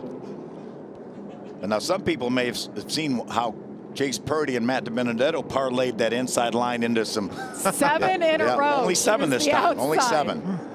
Jack Woods, the first guy in that number 51 truck to drive up toward the front. There you see Jack. Jack had such a great run going at Phoenix last week, didn't he, Jamie? That looked like he had the best car. Looked like he was going to win that ARCA Menards race and got taken out. Yeah, I love that he's racing in the ARCA series when he's not in the truck, because obviously he's sharing this 51 with Kyle Busch.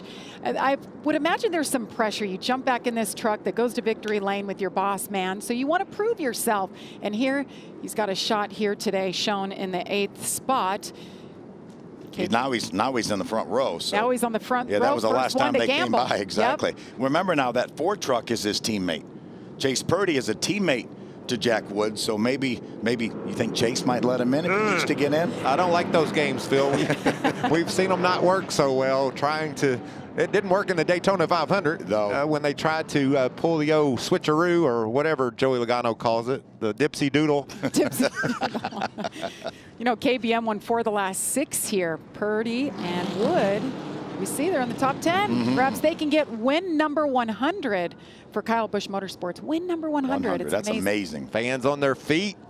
Pace truck on pit road. We're going racing again.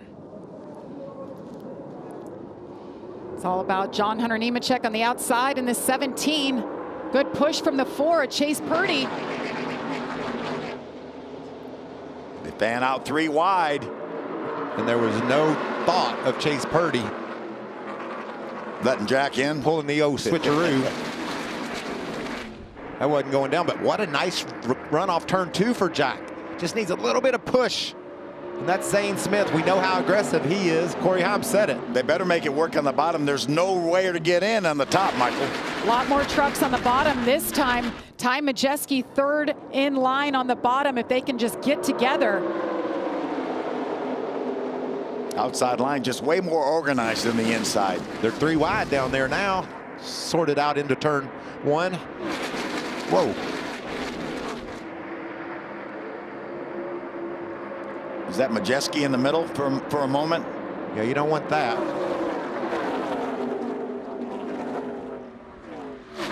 Jack's hanging in there better than we've seen other trucks do that. He just needs some more pushers. We know he has a strong truck. That truck qualified in the top 3 at Daytona earlier this year. A little bit of speedy drive they kick up when they go down into turn 1 gets my attention, I'll tell you that. See that smoke looking. He has one of the best in the series behind him at 38 of Zane. Looks like a push out of line there. Some smoke, there's some damage right there. That's Dean Thompson, the 5 truck with some smoke from the right front, and he's into the outside wall. Keep it up there, keep it up there, keep cut it up down there, that right front tire. Yeah, you saw the debris going flying off Jack's truck. Was he running? He was running 13th at the time. It looked like one of the Thor Sport trucks kind of went out of line off turn. See what happens here. It's coming out of turn 2. You see the 5 truck there in the middle of our screen.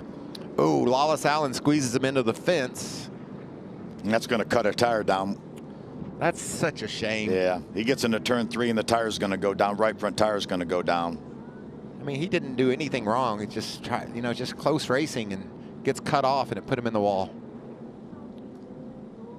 There's a lot more take and a lot less give when we get inside of 40 laps to go here. I'd be surprised if they can affect repairs enough to keep that tire from rubbing and blowing out again. He's coming down pit road. A lot of damage to that truck.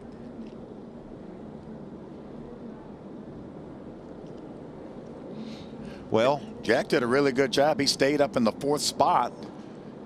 I bet you he restarts on the outside this time. Yes, What do you think? I think so too. He made up that ground. But it worked. Yes, yeah, that's right. Yeah, just like it did for Purdy on the previous restart. You're right.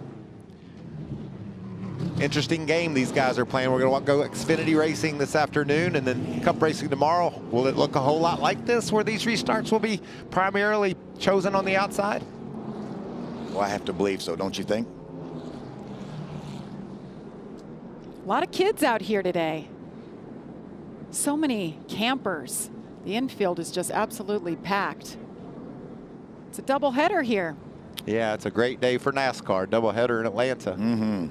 Put on that hoodie and that jacket, get bundled up, a little chilly.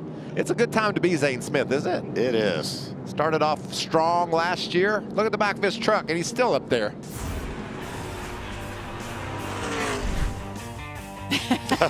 Love that. Well, It's a mirror of last year. Only Started better. off the season, yes. Yeah. Yeah, remember he was second at Las Vegas last year, was DQ'd for an illegal lug nut, which was really not a competitive advantage. Certainly against the rules and oversight by the guys, but no such bad news last time out in Las Vegas. He held on to that second spot. And Yeah, a little redemption, I think, for Vegas, and he was able to come back and finish second behind Kyle Busch. And I think we're going to hear a lot more out of him. Oh, it's a bluebird. He's trying to hold on tight. Yeah. Beautiful little bird. Bird's waiting for the finish here. This is interesting. You can see a couple of patches or some tar that's been put on the track. That shows you this track was so dark here a year ago, and just one summer has just drawn some of the grip out of this road, and I think that's why racing is going to be so interesting throughout the whole weekend. Well, that's why I tried to ask John Hunter how the track compared to How'd that last go? year. And not too well. He told me he knew what he was talking about. He had tricks, and he was going to use them on the Xfinity car. What a cool day to see the family all out here in the stands watching the racing. John Hunter Nemechek, he is all in. He works so hard at his craft on physical fitness, on what he needs to do behind the wheel. He's done a really nice job in this 17 truck, who, by the way, he's been filling in for Taylor Gray. Taylor, because he's 17, will turn 18 on race day at COTA. So Taylor Gray will be in the 17 truck from here on out. So that'd be pretty cool if John Hunter can get the win here today and fire that team up. Already a winner in the Xfinity Series this year. You know, if I'm Taylor Gray, I'm happy. Yeah, this is the kind of truck I've got. Wait till I get behind the wheel. Talented young racers.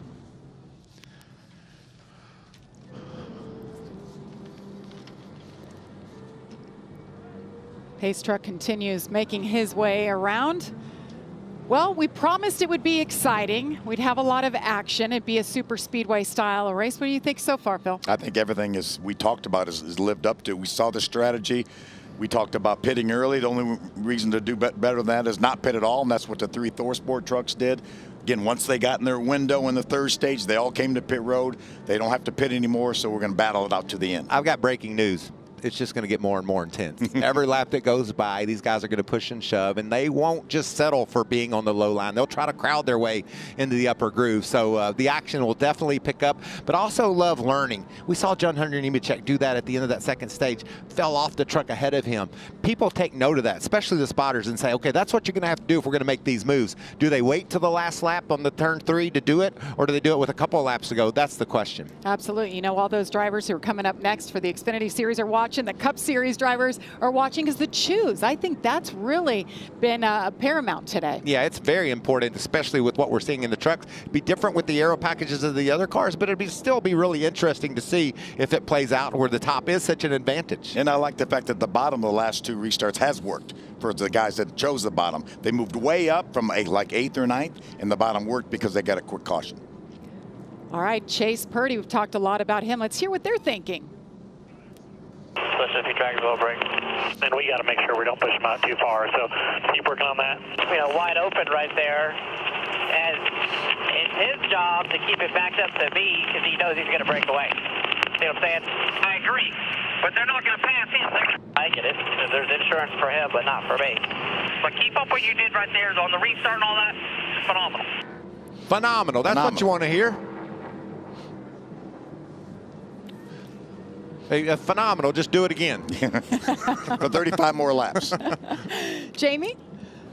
I want to talk about the number 51, Jack Wood. Right now, that chassis is the same truck that's won here the last 2 years. Jack's been able to stay inside of the top 5 with it so far. We have 35 laps to go planned until the checkered right now. It's part of a 13-race schedule for him. We will see Kyle Busch back behind the wheel of this number 51 next week at COTA. And, you know, for Jack, he was talking about how on that last restart, he didn't feel like he did a great job. He said that he just got a little too out of it, so he's going to do a better job of it this time. It worked for him, though, because he did have a good push from Zane Smith in the number 38 that was behind him, but he's taking these opportunities, learning all of the lessons that he can, and just staying in constant communication with his team. It's been interesting. Amanda? Jamie, I'm sure you know that every driver has their own little routines pre-race, and when I caught up with Ben Rhodes, he was eating 2 massive steaks to get ready for race day. But in describing the Atlanta experience, he said that it is absolutely hectic out there, extremely turbulent when you're in the momentum. He said that it's almost like Vegas in cold weather with a touch of Daytona. But as you guys in the booth were talking about the decision to go to the bottom, he was having this conversation with his crew chief, who relayed back, you're going to need someone aggressive there behind you to make it work. And Ben simply said, do we have a crystal ball?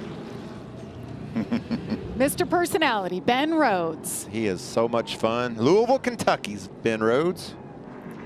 Best championship winning speech I've Ever. seen ever. No doubt. Kids having a good time. Well, that was interesting about Jack Wood, and he wants to do a better job on this restart. Let's see. Oh, and Jack Wood once There he again. went from the 4th position. And Matt Crafton's going to come along with him. Got about his least experience and the most as you could have lining up 1-2 on the bottom. We'll see how that plays. Well, they know that 51 truck is fast. We know Matt Crafton's truck is fast as well. So if we hook up, we'll be faster. Bailey Curry rolls up into the 3rd position on the inside. There's Stuart Fr8, and he's trying to get back up into the top 10. Remember, he was involved in that issue on pit road that Corey Heim essentially ruined his day. keep it right here. Race day coming up right after us, and right after that, the NASCAR Xfinity Series roars to life right here at Atlanta. Each driver faces high speeds, full throttle action, as you've been seeing already in the Truck Series. That's coming up next on FS1. So one guy has a chance for double victories. We'll see if John Hunter Nemechek can pull it off. He's already gone to victory lane once this year in the Xfinity Series. But if he wins, he's got to speed up this victory lane celebration. You got to jump in your car and get back to work. Just say, mail me the trophy. I'm going to go get another one. Or just hold on to it till after the Xfinity race. That's right. I'll come in. I'll answer all your questions. Talked about Stuart Fr8 making some decisions to get up on that lower line to gain some track position. Haley Deegan's been running still inside the top 20. She's having a good run. Raja Caruth also charging. There you can see Haley came right up behind Stewart. That puts her in the top 10. There's Raja. Wendell Scott Foundation truck. Here we go. John Hunter Nemechek, the outside, the 51, wanted to try to work on that restart. He had a good pusher. The 88, Matt Crafton. Matt needed some help from behind. Those trucks are hooked up on the outside. Chase Purdy really pushing John Hunter. Boy, Chase Purdy really did a nice job through 1 and 2 to give him that gap that they have over that inside line. And there just wasn't any formation on the bottom line. Matt Crafton wasn't on the back of Jack Wood. He didn't get any help from behind either. But now they're seeming to rally a bit. Yeah, they need to get it formed up and get in line, as many trucks as they can.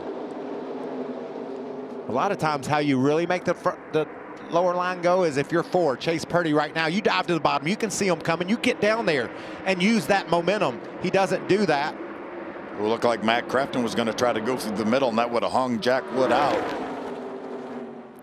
John Hunter Nemechek now has led the most laps in today's race, 38 and counting. They're gaining on it, guys. They're gaining on it. Jack Wood might have the fastest truck in Atlanta. That's impressive. He just needs that outside line.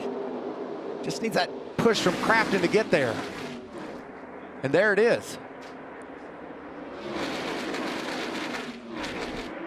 Side by side. Oof. What is Matt Crafton in the 88 doing? He's poking around, moving that nose around. I think side drafting a bit, trying to slow the outside lane down. Trying to draw them back a little bit. I can't see him going up the middle, but that truck of the 51, that's a strong horse. Watch the momentum that Matt gets here.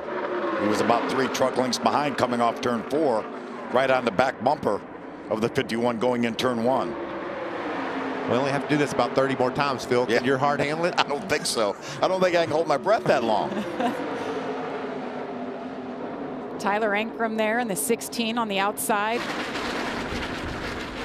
Hanging tough. And Matt DiBenedetto, who we talked about. He's strong. He's got a lot of experience. Now, you know, it looks like the bottom line's really falling apart. Matt Crafton got stuck there in the middle. Be interesting to see if say Jack Wood were, instead of pulling out to that big gap, Phil, if he tried to get on the front, on the back bumper, get somebody to his back bumper. 4 wide. Matt Crafton continues to go backwards. They were 4 wide. He's not getting any friends. No partners want to work with him. See, Friesen got by him, the blue and white 52. Matt got to the outside line, but I think that truck's off the pace for some reason. Jack now has the 41 of Bailey Curry. Bailey Curry push, but he can't quite go anywhere. It's all falling apart down there. Yeah, there's Friesen. Let's see if Friesen stays down there with him. There's just nowhere to go on the outside line. If I'm on the outside, I'm looking at that 51 truck. I want to get in front of him. I think I can get there if I get in front of the 51. Yeah. He just keeps hanging in there with very little help. Yeah, I don't want him to think about getting in line in front of me.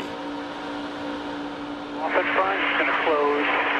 Christian Eckes has been buried this whole race. You can hear him backing off, just pedaling the throttle in that draft. Clear bottom. You're able to stay up with him by running part throttle. 2 tight with you now. Tight. 23 tight with him. The 2 is going inside. 23 with you. So much information is relayed from the spotter stand, just so you know your surroundings. Be smart. 23 with you. Christian Eckes was so happy, led all those laps earlier from the start of the race. He took charge. Strategy got him off just a little bit. Here comes Jack Wood. A little more organized once again. 4 trucks in a row. Jack's really done a nice job of staying in proximity to the leader. Well, he's done a great job, and that's a fast truck, and that's a good combination to have. Look at the 4th truck in line on the inside. The 2, Nick Sanchez. He's back. Oh, Curry jumps to the inside. He might have got a shove from Friesen, and that's why he went to the inside, just trying to maintain control of that truck. Yeah, I can't imagine bailing on him. See if we can see what happens here.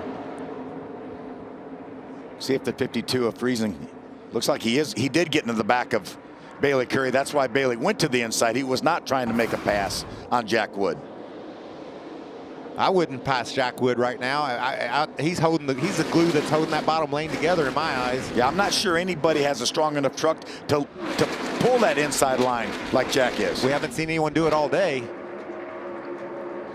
Got a couple more takers down there. Nick Sanchez, as you mentioned, Jamie, and now Christian Eckes. The Napa truck is going to join that inside line. I'm impressed with the 2. They had issues on pit road. They had damage with the Corey Heim incident. They were able to patch that truck back up, and now he's up there. He's not out of this yet. Battle for the lead. Side by side they go, the 51, Jack Wood, there it is. Been trying since the restart to get this lead, and he takes it. And he's bringing Bailey Curry with him. Stuart Friesen. Watch Nemechek pull over to side draft on Bailey Curry to pull him back, but Friesen's going to try to push him forward. Oh, man, this is intense. Oh, Stewart slides up the hill. That opens up the bottom. Is Sanchez going to take that spot? He is. Look at that fan. Yeah. Loves what she's seeing. She's a Friesen fan. She likes it. Well, he's stuck in the middle right now. He doesn't want to be there. Yeah, he's in a bind. Stuart Friesen has made a 3rd line down. Oh, trouble. Smoker. The 51, Jack Wood, goes around. Grant Enfinger. What in the world? Was it a push gone bad or something? 17 gets behind you, spins you out. Well, you mentioned Bailey Curry was going with them. John Hunter Nemechek is what the radio said. John Hunter Nemechek said got into the back of him. Is what we overheard on the radio. Well, luckily there was no damage. Just got a flat tire. Grant Enfinger went with him. Grant has a flat left front tire, at least left front only. Yeah, it doesn't look like the rear's too good either. See if we can see what happens. John Hunter. Push gone wrong is what that is. Got over on the left side of the bumper. Oh. Great job by Christian Eckes slipping by there. Just cat-like reflexes making those moves at 180 miles an hour. Well done by Eckes and by Jack Wood. Absolutely. And John Hunter's excuse will be he's inexperienced. He didn't handle the push well. But sometimes the grisliest of veterans can't handle a push that comes off that left rear. Yeah. The left rear is a very, very sensitive area for a push. Get a bird's eye view of it here. Christian's going to have an eyeful right here. Jack just spins down in front of him. Oh, wow. That was amazing. Let's look at the hands. Oh, gosh. It's the driver's eye that we saw on board now, riding along with them. Uh-oh, here we go. Just that quick, and he was by. Look at him shaking his head. He said, I can't believe I missed him. Now this is where it seemingly went wrong. Gets down to the left, lower side, left side. Yeah, about a third of the way over, it looked like. And that's just a dangerous area. And it doesn't take just a nudge. All it was a nudge, but that was enough to get Jack turned around. How did they all save it? I'm just telling you, that's impressive. And we can regroup. There's our Friesen fan. Is she talking smack or is she saying go Friesen? I think she was mad. Her man was falling back a little bit. Caution save Stuart Friesen. He's being shown now in the 7th spot. I think it would have got much worse if we'd have run another lap or two. Does anyone pit here? I mean, obviously the ones in the accident, but if you're Stuart Friesen and you already slid up the middle, does that mean your truck's not handling well enough? Does he come and get some tires maybe? Boy, I'd hate to give up that track position. Jack Wood goes around from the lead. John-Hunter Nemechek, once again, your leader.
Welcome back to the Craftsman Truck Series. 19 laps to go here at Atlanta Motor Speedway. 8 cautions. That last one, that was a doozy. Hey, he didn't change clothes yet. I told you the infield, it's strong. A lot of campers. There was a lot of parties last night. You don't think he was in one of them, do you? One of the parties? I believe so. Jake Garcia is 2 down. You saw the 35 truck going around the top. He's going to get the free pass, get him back to 1 lap behind, and said he had a problem with his suspension and worked on that. We'll see if there's going to be another caution. Phil, you want to bet? I would think there would be. Yeah. Maybe that'll give him a chance to be back Hopefully on the not, lead lap. but Temperature's gone up a few degrees since the start of the race, about 53 degrees, but the wind chill, the wind's still blowing. I'd say it feels about lower 40s right now. What's Chase Purdy thinking inside that Ford truck? Unless the 17 wants to make an alliance here. No way. We're going to win this race. I don't want an alliance with that guy. No, I'm just saying until we get to that point. Interesting. That guy? if I'm Chase Purdy, I would stick with that guy till we get down towards the end of the race. Well, there's no reason not to. Absolutely. You know, they're just They're in the outside line. That's It's right. working well. I mean, even when Jack Wood got in front of him, it was only one truck that got in front of him. Then Nemechek was obviously right behind him. Chase right behind Nemechek again. You just got to give it up for Bailey Curry in the 3rd position, driving for Al Neese Motorsports. Done a great job. There he is, right there. Texas driver. Well, we talked about Matt DiBenedetto running top 5. Jamie, what are they saying? Well, in that last green flag run, Matt DiBenedetto was back behind Tyler Ankrum in the number 16 and was a little frustrated over the radio. He said the reason that Jack Wood was able to build up that lower line and get to the lead of the race was because Tyler Ankrum wasn't staying close enough in the line that he was in. So he's trying to, you know, communicate a little bit. We got to stay bunched up. We've got to work together here if we're going to stay in a line. But certainly once they choose, he's got some things on his mind. And sometimes your truck's not able to do that as well. He could have some issues that's keeping that truck from really tucking up on the truck in front of him. But a lot of times you don't care about all that, Phil, nor do you understand it. You just say, why don't he keep up? I'm just really impressed with the 2 truck that they were able to fix them up enough. Yeah. Back in the top 10. Still has a shot at it here with 17 laps to go. Yeah, we talked about the damage that really took Corey Heim out of the race, and not that much damage to Sanchez's truck, and the 38 of Zane Smith looks the same way as the back of the 2 of Sanchez. A little bit different style racing next week. Going racing. Oh, it's so Circuit fun. of the Americas. That's what an a great event. facility. What a great facility, too. It's more than just a race. It's an event. It's one of those places where you want to go check out the racetrack, see all the fun things that are happening downtown. And by the way, 3 wide passes for the lead on the last lap. And oh, by the way, that was video of that, too. And breaking news, Kevin Harvick will be in the booth with us at Circuit of the Americas. So looking forward to that. Kevin's doing a nice job in his farewell tour, running really, really well. How cool was Thought that? he was going to win Phoenix. How cool was that at Phoenix? Yeah. I think everybody there was pulling for him. Yeah. There's the 4. NASCAR champion Kevin Harvick. What a career it's been for him. And the news this week, he's going to do it one more time in the 29. The All-Star race, right? North Wilkesboro. He announced that on Race Hub this week. A lot of cool things. It's so emotional for him. I mean, everywhere he goes, people have these stories, and he remembers and reflects back, especially this place. I mean, Michael, you remember, I mean, back in 2001, what this place, that day meant for Kevin Harvick and those fans and the Dale Earnhardt fans. Meant a lot to everyone in this sport, especially the family, to see Kevin be able to do that in Dale's memory. Michael, you mentioned, was anyone going to come down pit road? And the only 2 trucks that I know of that were in contention would be Grant Enfinger, who had flat tires, and Jack Wood, who also had flat tires. So they are at the back of the pack, but they do have fresh tires. And I'm wondering, I mean, we see trucks moving around. Stuart Friesen slid up into the middle. I'm just wondering if with the fast truck that Jack Wood has and those new tires, could they become factors again? Got to do it in a hurry, and that's exactly what they're going to do. It might take another caution or 2 and another choose or 2. The rookie, he just doesn't want to make a mistake here. Let's get a good clean restart and then go to work on them. Be easy to pull out too soon. Good news is no damage on Jack's truck. No contact with anybody. See what he can do with it here. He was good enough, found his way through strategy, restarts, and a fast truck, led a couple of laps. Now he's coming from the back. And look at that, John Hunter Nemechek on the outside and Nick Sanchez on the inside. You had to know that John Hunter was going to be a factor, and that he is. Let's see if the inside line can be more organized and keep it together here. They're tight down there, Jamie. Side by side. What a push. Remember, that 2 truck is essentially the same truck as what Jack Wood has in the 51. And he's out front. Now what does he do? You can't block both lines. They're just, it happens too quick here at Atlanta. He's going to jump up to the high side because he feels like that's the preferred line. Just don't try to play that game of going back and forth. Look at that push by the 19 of Christian Eckes. Pushes Ben Rhodes out to the front enough for him to go to the outside and get right ahead of that too. Wow, what a nice move by Ben Rhodes with a lot of help from Christian Eckes. There's Christian up there battling for the front spot. So strong early on. Had a pit road penalty. Relegated him back. Now Sanchez driving to the inside. Sanchez says, no, we've been through a lot. I want to lead this race. He takes it. Nick Sanchez right now to the point with Eckes right behind him. we've got a race on our hands now, don't we? Exactly what we have, Phil. These guys have found a way to make the bottom work. It's no longer appears to be that much of an advantage to be up top. You see John Hunter dropping back there. He'll get the push from behind from the 4. How about Raja, third truck on the inside line? What a push from Christian Eckes. Raja Caruth, the rookie. Oh, up high. Are we going to go 3 wide? We've got trucks together on the outside. Caution's out. Through the middle of 3 and 4. Caution comes out. That was Hocevar and Grant Enfinger, too, I think, got a piece of that, if I saw correctly. Yeah, Grant's coming down pit road. You see the damage to the 42 of Hocevar. Grant is on pit road right now with the 23 truck. A lot of damage to the right side of that truck as it goes by our broadcast position. See what happened here. Squeezed up. 4 trucks there, kind of glued together.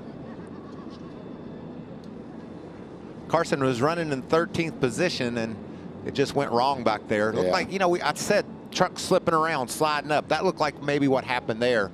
He got slid into. That's the 45 of Lawless Allen. Matt Crafton, did he avoid damage? It looks like he did.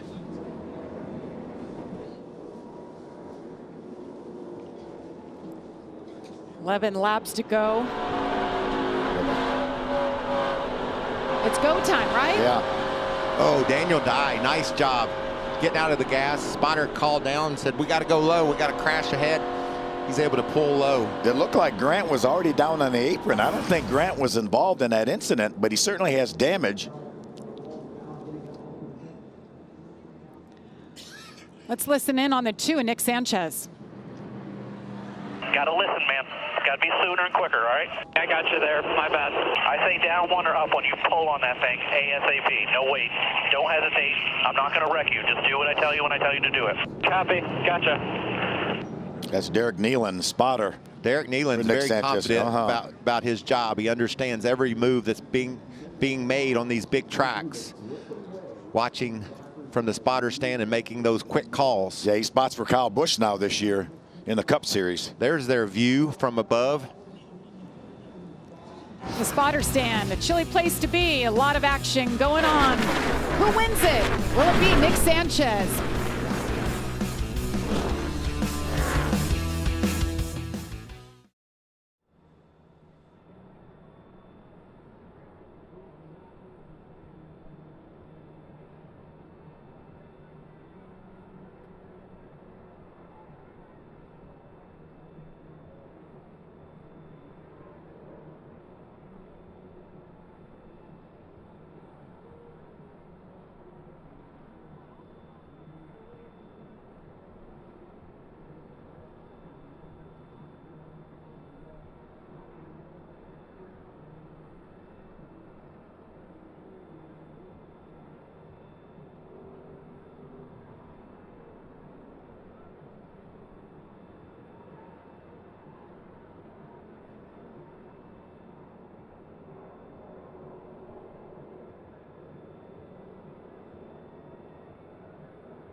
Now that's the seat right there.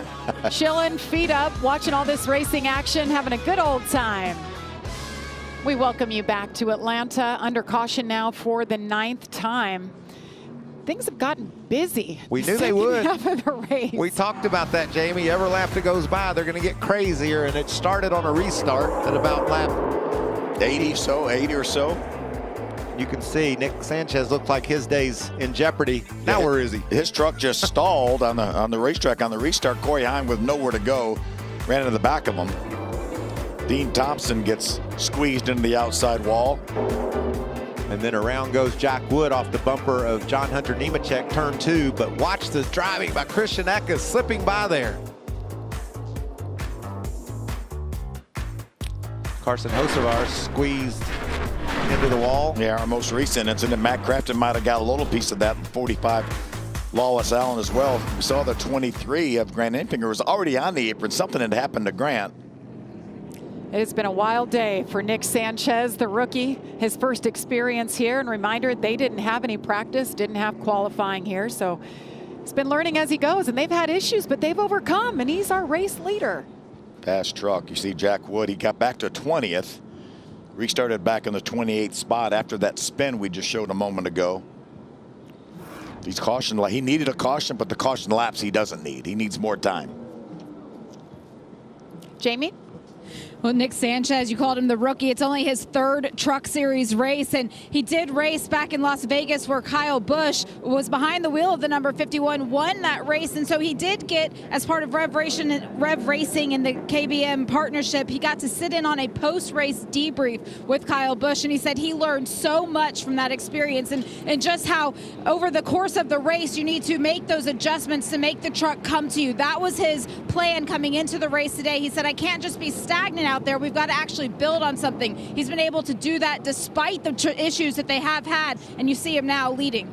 Yeah, Nick also told me that Kyle talked to him after that race in Vegas because he was racing around Kyle. So Kyle got a good feel for what he's capable of. He said, now you know, you don't need to overachieve. You know how good these trucks are. Take what you can get and just learn every lap. And I feel like he's really done that today. He has. He's really done a nice job of overcoming a lot of adversity. As we saw the damage Matt Crafton got on that incident with Carson Hocevar and Lawless Allen, but Nick has done a great job. So impressive in the ARCA Menard Series last year. Our champion, won a number of races. You know, he's won on a racetrack like this. At least at Talladega he's won, so he knows how to do this kind of super speedway drafting racing. Christian Eckes, after that near miss, up to 2nd. This is going to be quite the finish. I don't think that our record cautions of 9 is safe here today. I believe there's going to be one more. We're going double digits, you think? I think we're probably going overtime. Talked about Women's History Month being celebrated right there on that number 13 truck, and that's Haley Deegan in the 13th spot in the lucky number 13 truck. She really done a nice job keeping her nose clean, staying in contention. We're getting ready for a choose here. I wonder who all is going to go to the inside. Is the top 8 going to stay on the outside like they have? I don't think so. I think it's going to break sooner. Yeah, I do too. I'd be surprised if it goes more than about 3 or 4 before they start going to the inside. How about 3? Ben Rhodes said, nope, I'm going down there with you. Well, we saw that, Phil. They've already proven the inside lane has the ability to take the lead. It's happened the last couple of restarts, and so what changed? I think just the aggression level of getting down there and pushing is what's different. They were organized that last restart. Yeah. I think the first thing that changed it was the speed of Jack Wood. He got down there and really had a lot of speed and went there, and people said, well, if we get down there and organize properly, we can do the same thing. Amanda? Well, I was listening to the conversation between Ben Rhodes and his team about what line to take, and he said, hey, we got to take this front row if we can get it. The only kind of concern there was who was going to jump behind him, and the concern was the 24 of Rajah Caruth, who did end up behind him there. They were worried about the inexperience of the rookie, but when I talked to the rookie earlier today heading into race day, he said, I don't like being called a rookie. I feel like I'm ready for this opportunity. I'm working with Chris Lambert, who works with Denny Hamlin, and he's hoping to apply core issues here to the race today. But Rajah Caruth, originally born in Atlanta, has a ton of family here on hand watching him right here on the 2nd row. Yes, he does. What a great experience for that family to be here and be in a position to watch him battle for this win here late. What he may lack in experience, he makes up in effort. He's really a student of the sport. He really is. So many friends and family here to watch him, and now on the second row on this restart. If you don't want a rookie pushing you, don't be in the truck series. There's a lot of them. There are. Here we go. Look at the big push. Did Ben Rhodes? Ben got a great start. He did. We're hoping he didn't go too soon. Is it too great? Look at all the pushing going on now. Oh, man, this is crazy. 3 wide already. Raja's going to go in the middle. That may not work for him. Nick Sanchez, Christian Eckes.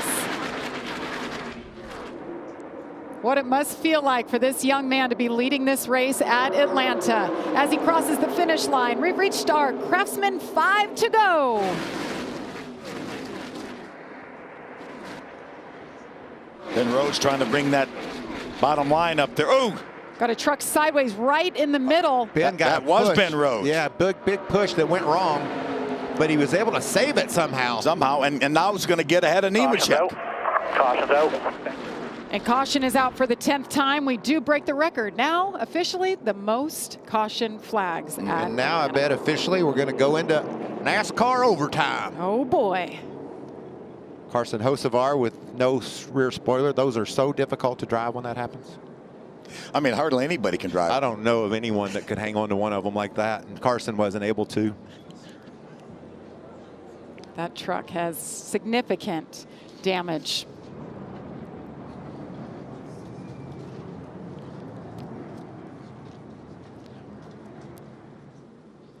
So Nick Sanchez, our leader, Christian Eckes. I mean, this is going to be interesting. Do we get a rookie to win this race? We've seen the veterans running up front today as well. I tell you, I've not seen anything out of Nick Sanchez that tells me that he can't do this. That's exactly right. And the big break, the move that Christian Eckes makes. Imagine if he could win in the Napa truck in Atlanta. What a big deal that would be, first of all. But secondly, he looks back at his moment when he saw everything go bad right in his front windshield. Can he overcome all that and get this victory? It's going to be a great finish. This drafting style racing, I mean, look at the trucks that are running up front. I don't know if there's any clean trucks up there. Everybody's had their issues today, just like you see at Talladega and Daytona. Have we heard the last of Jack Wood? We know how fast that truck is. He's got another caution. Can he get into position to get the victory? Yeah, well, our leader right now for Rev Racing, of course, they have that alliance with Kyle Busch Motorsports. I'm sure Kyle's watching somewhere, excited at what he's seen so far. He may be on the radio trying to help, too. Joey Logano's made it to the booth. He's going to call the Xfinity race. What's that thing called, Joey? The Okie Dokie? Ah, I got it. That's right. That's when they switch on the restarts. And we didn't see it today, but we might see it in the Xfinity race coming up. We've seen some okie dokies. And by the way, Mr. Joey Logano on the pole for Sunday. So on the pole tomorrow, but he'll be in the booth right after this race. From the racetrack to the booth, everything that's happening in Atlanta, Joey and those guys will have their hands all over it.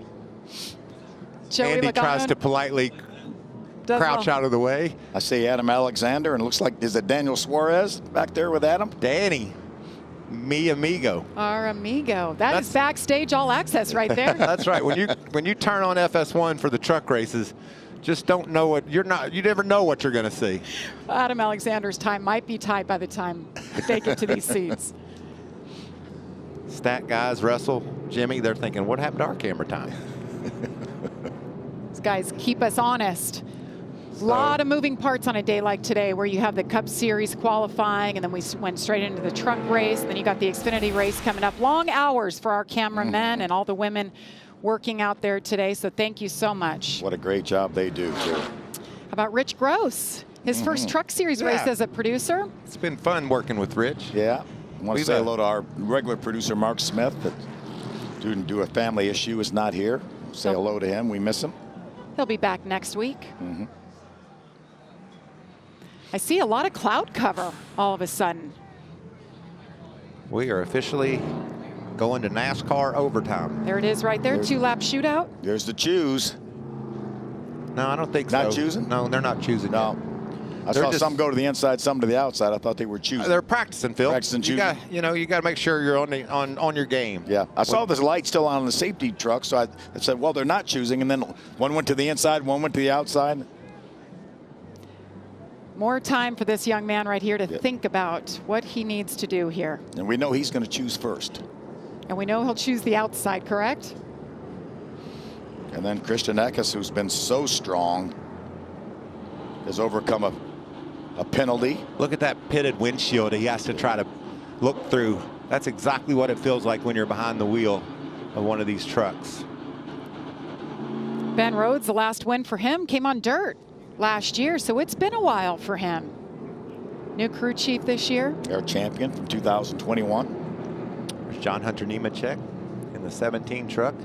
Taylor Gray will take that over next week. Chase Purdy having another great run here for KBM. I'm so glad I ran into him yesterday down in the garage. He's like the most energy I felt all day long. And then this is a great story. Everybody knows that this is a talented racer, and this opportunity for Nice Motorsports is a great chance for the Driftwood, Texas driver to take advantage of. San Bernardino, California. Call him the country boy. He lives on a farm in North Carolina now. There's Matty D. Matty D's got bigger arms than any other driver in the field. Here's a Works juice. out a lot. There it is. Look at that. Eckes clearly from the start said, I'm going low. It's split now as opposed to what we had earlier. Yeah, Purdy went low as well. He'll line up third on the inside. Jack Wood had made his way up to the 13th position, restarted 20th, made his way up to 13th. That is a shame that he's going to run out of time, but this might not be our only overtime. Haley Deegan back there in row number 7. Her goal today, we just need to finish. Yeah. Working with a new team, new crew chief. They haven't had the finishes the first 2 races, but they were high on the speed in this truck, and they showed it once again today. It's the 19 radio. All right, buddy. Bit of an adventure to get back here, but here we are. Front row. This is your race. Do what you do best. Don't you love that? Yeah. I mean, he was there once. Yeah. It didn't look like he was ever going to get back. And now all he sees is the pace truck ahead of him. But he has that pesky number 2 truck beside him, though. And that pesky 2 truck has the fast trucks around him, including John Hunter Nemechek. Ben Rhodes will be a good pusher, too, down on the bottom. Christian Eckes led 32 laps and had one of the best saves, near misses I have seen. And now here he is in contention for the win here today at Atlanta. Let's go. Nick Sanchez, let's see if they can keep it together on the outside. An even launch. Yeah, I thought that was a great start. Everybody trying to make sure they're in position to push. Now if we could just make it 1 lap. The next. On you straight, just hold a straight wheel here. Hold it straight. That's more hard to do than it sounds. Oh, big Ben push, Rhodes Chase with a Purdy. Big push. John Hunter Nemechek falling off the back of the 2. Clear to the top, and it's not clear to the top. Christian Eckes out of turn 4. There it is. White flag is in the air. Nick Sanchez got a good run on the bottom. He's going to have some help down there, too. That's John Hunter. He knows what he's doing. Side by side they come. Christian Eckes, the 2, and Nick Sanchez. Can he hang on? Here comes Eckes. Watch this run. There it is to the top. Ben Rhodes to the outside, making it 3 wide, coming out of turn 4. Trucks in the wall. Keep digging. Side by side, Nick Sanchez sideways. Christian Eckes wins the race, hangs on to it. What a day. The caution came out. It was waving when they took the checker. Yeah, but it was waving before the trucks got to the finish line. We'll have to see what NASCAR says. A lot of trucks involved in that incident. We're waiting for the official results here. What we know is Christian Eckes took the checkered flag first, but the caution was out, and they were still battling for the lead. We got it. Yes. Did they just get the word from NASCAR? It sounds like they did. Oh, yeah. That's Bill McAnally right there in the black coat. 33 years with Napa. 33 years with Napa. Yeah. You know who that's for. You know who that's for. Yeah. We haven't heard officially. I would just like to say. We're waiting to get the official word. He thinks it's pretty official, though, Christian Eckes. He's comfortable. He's burning it down, putting on a show. Enjoy the moment, guys. Enjoy it. Christian Eckes comes to a brand new team this year, and it's been a good fit. Yeah, we still have not gotten the official word from NASCAR. Zane Smith's truck's heavily damaged. And what happens is we saw the caution flag waving when they took the checkered flag. When they decide to push the button to put the caution flag out, there's a timestamp. They'll look at the video and they'll determine who wins by that. Who was leading at that moment. At that exact moment. It's official. Christian Eckes is your winner. Yes. Second career win for that young man. He didn't know anything about that 2 minutes of doubt we had. No, he did. He did. And we were just telling you what happened. The caution flag flew as the checker flag was flying, but it was a couple hundred yards from the start, or 100 yards from the start finish line. The 22-year-old from Greenville, New York. See how it happened. Oh, getting pushed was Ankrum from Chase Purdy, and that just sent them up the hill, and they all ran out of space. Yeah, Zane in the 38, Friesen in the 52, all involved. Matt Crafton doing a nice job down off the racetrack, slipping by. And look at that battle up front. There it went. Matt DiBenedetto doing a nice job avoiding that by going by on the inside. That's probably going to result in a top 5 finish for Matt. What about a top 10 for Timmy Hill squeezing through there in the 56 truck? Bailey Curry with a top 5 run. Again, these results are unofficial until NASCAR reviews all the video and all the evidence for when that caution flag came out. Christian Eckes continues to celebrate. We'll hear from him in Victory Lane. Stay with us.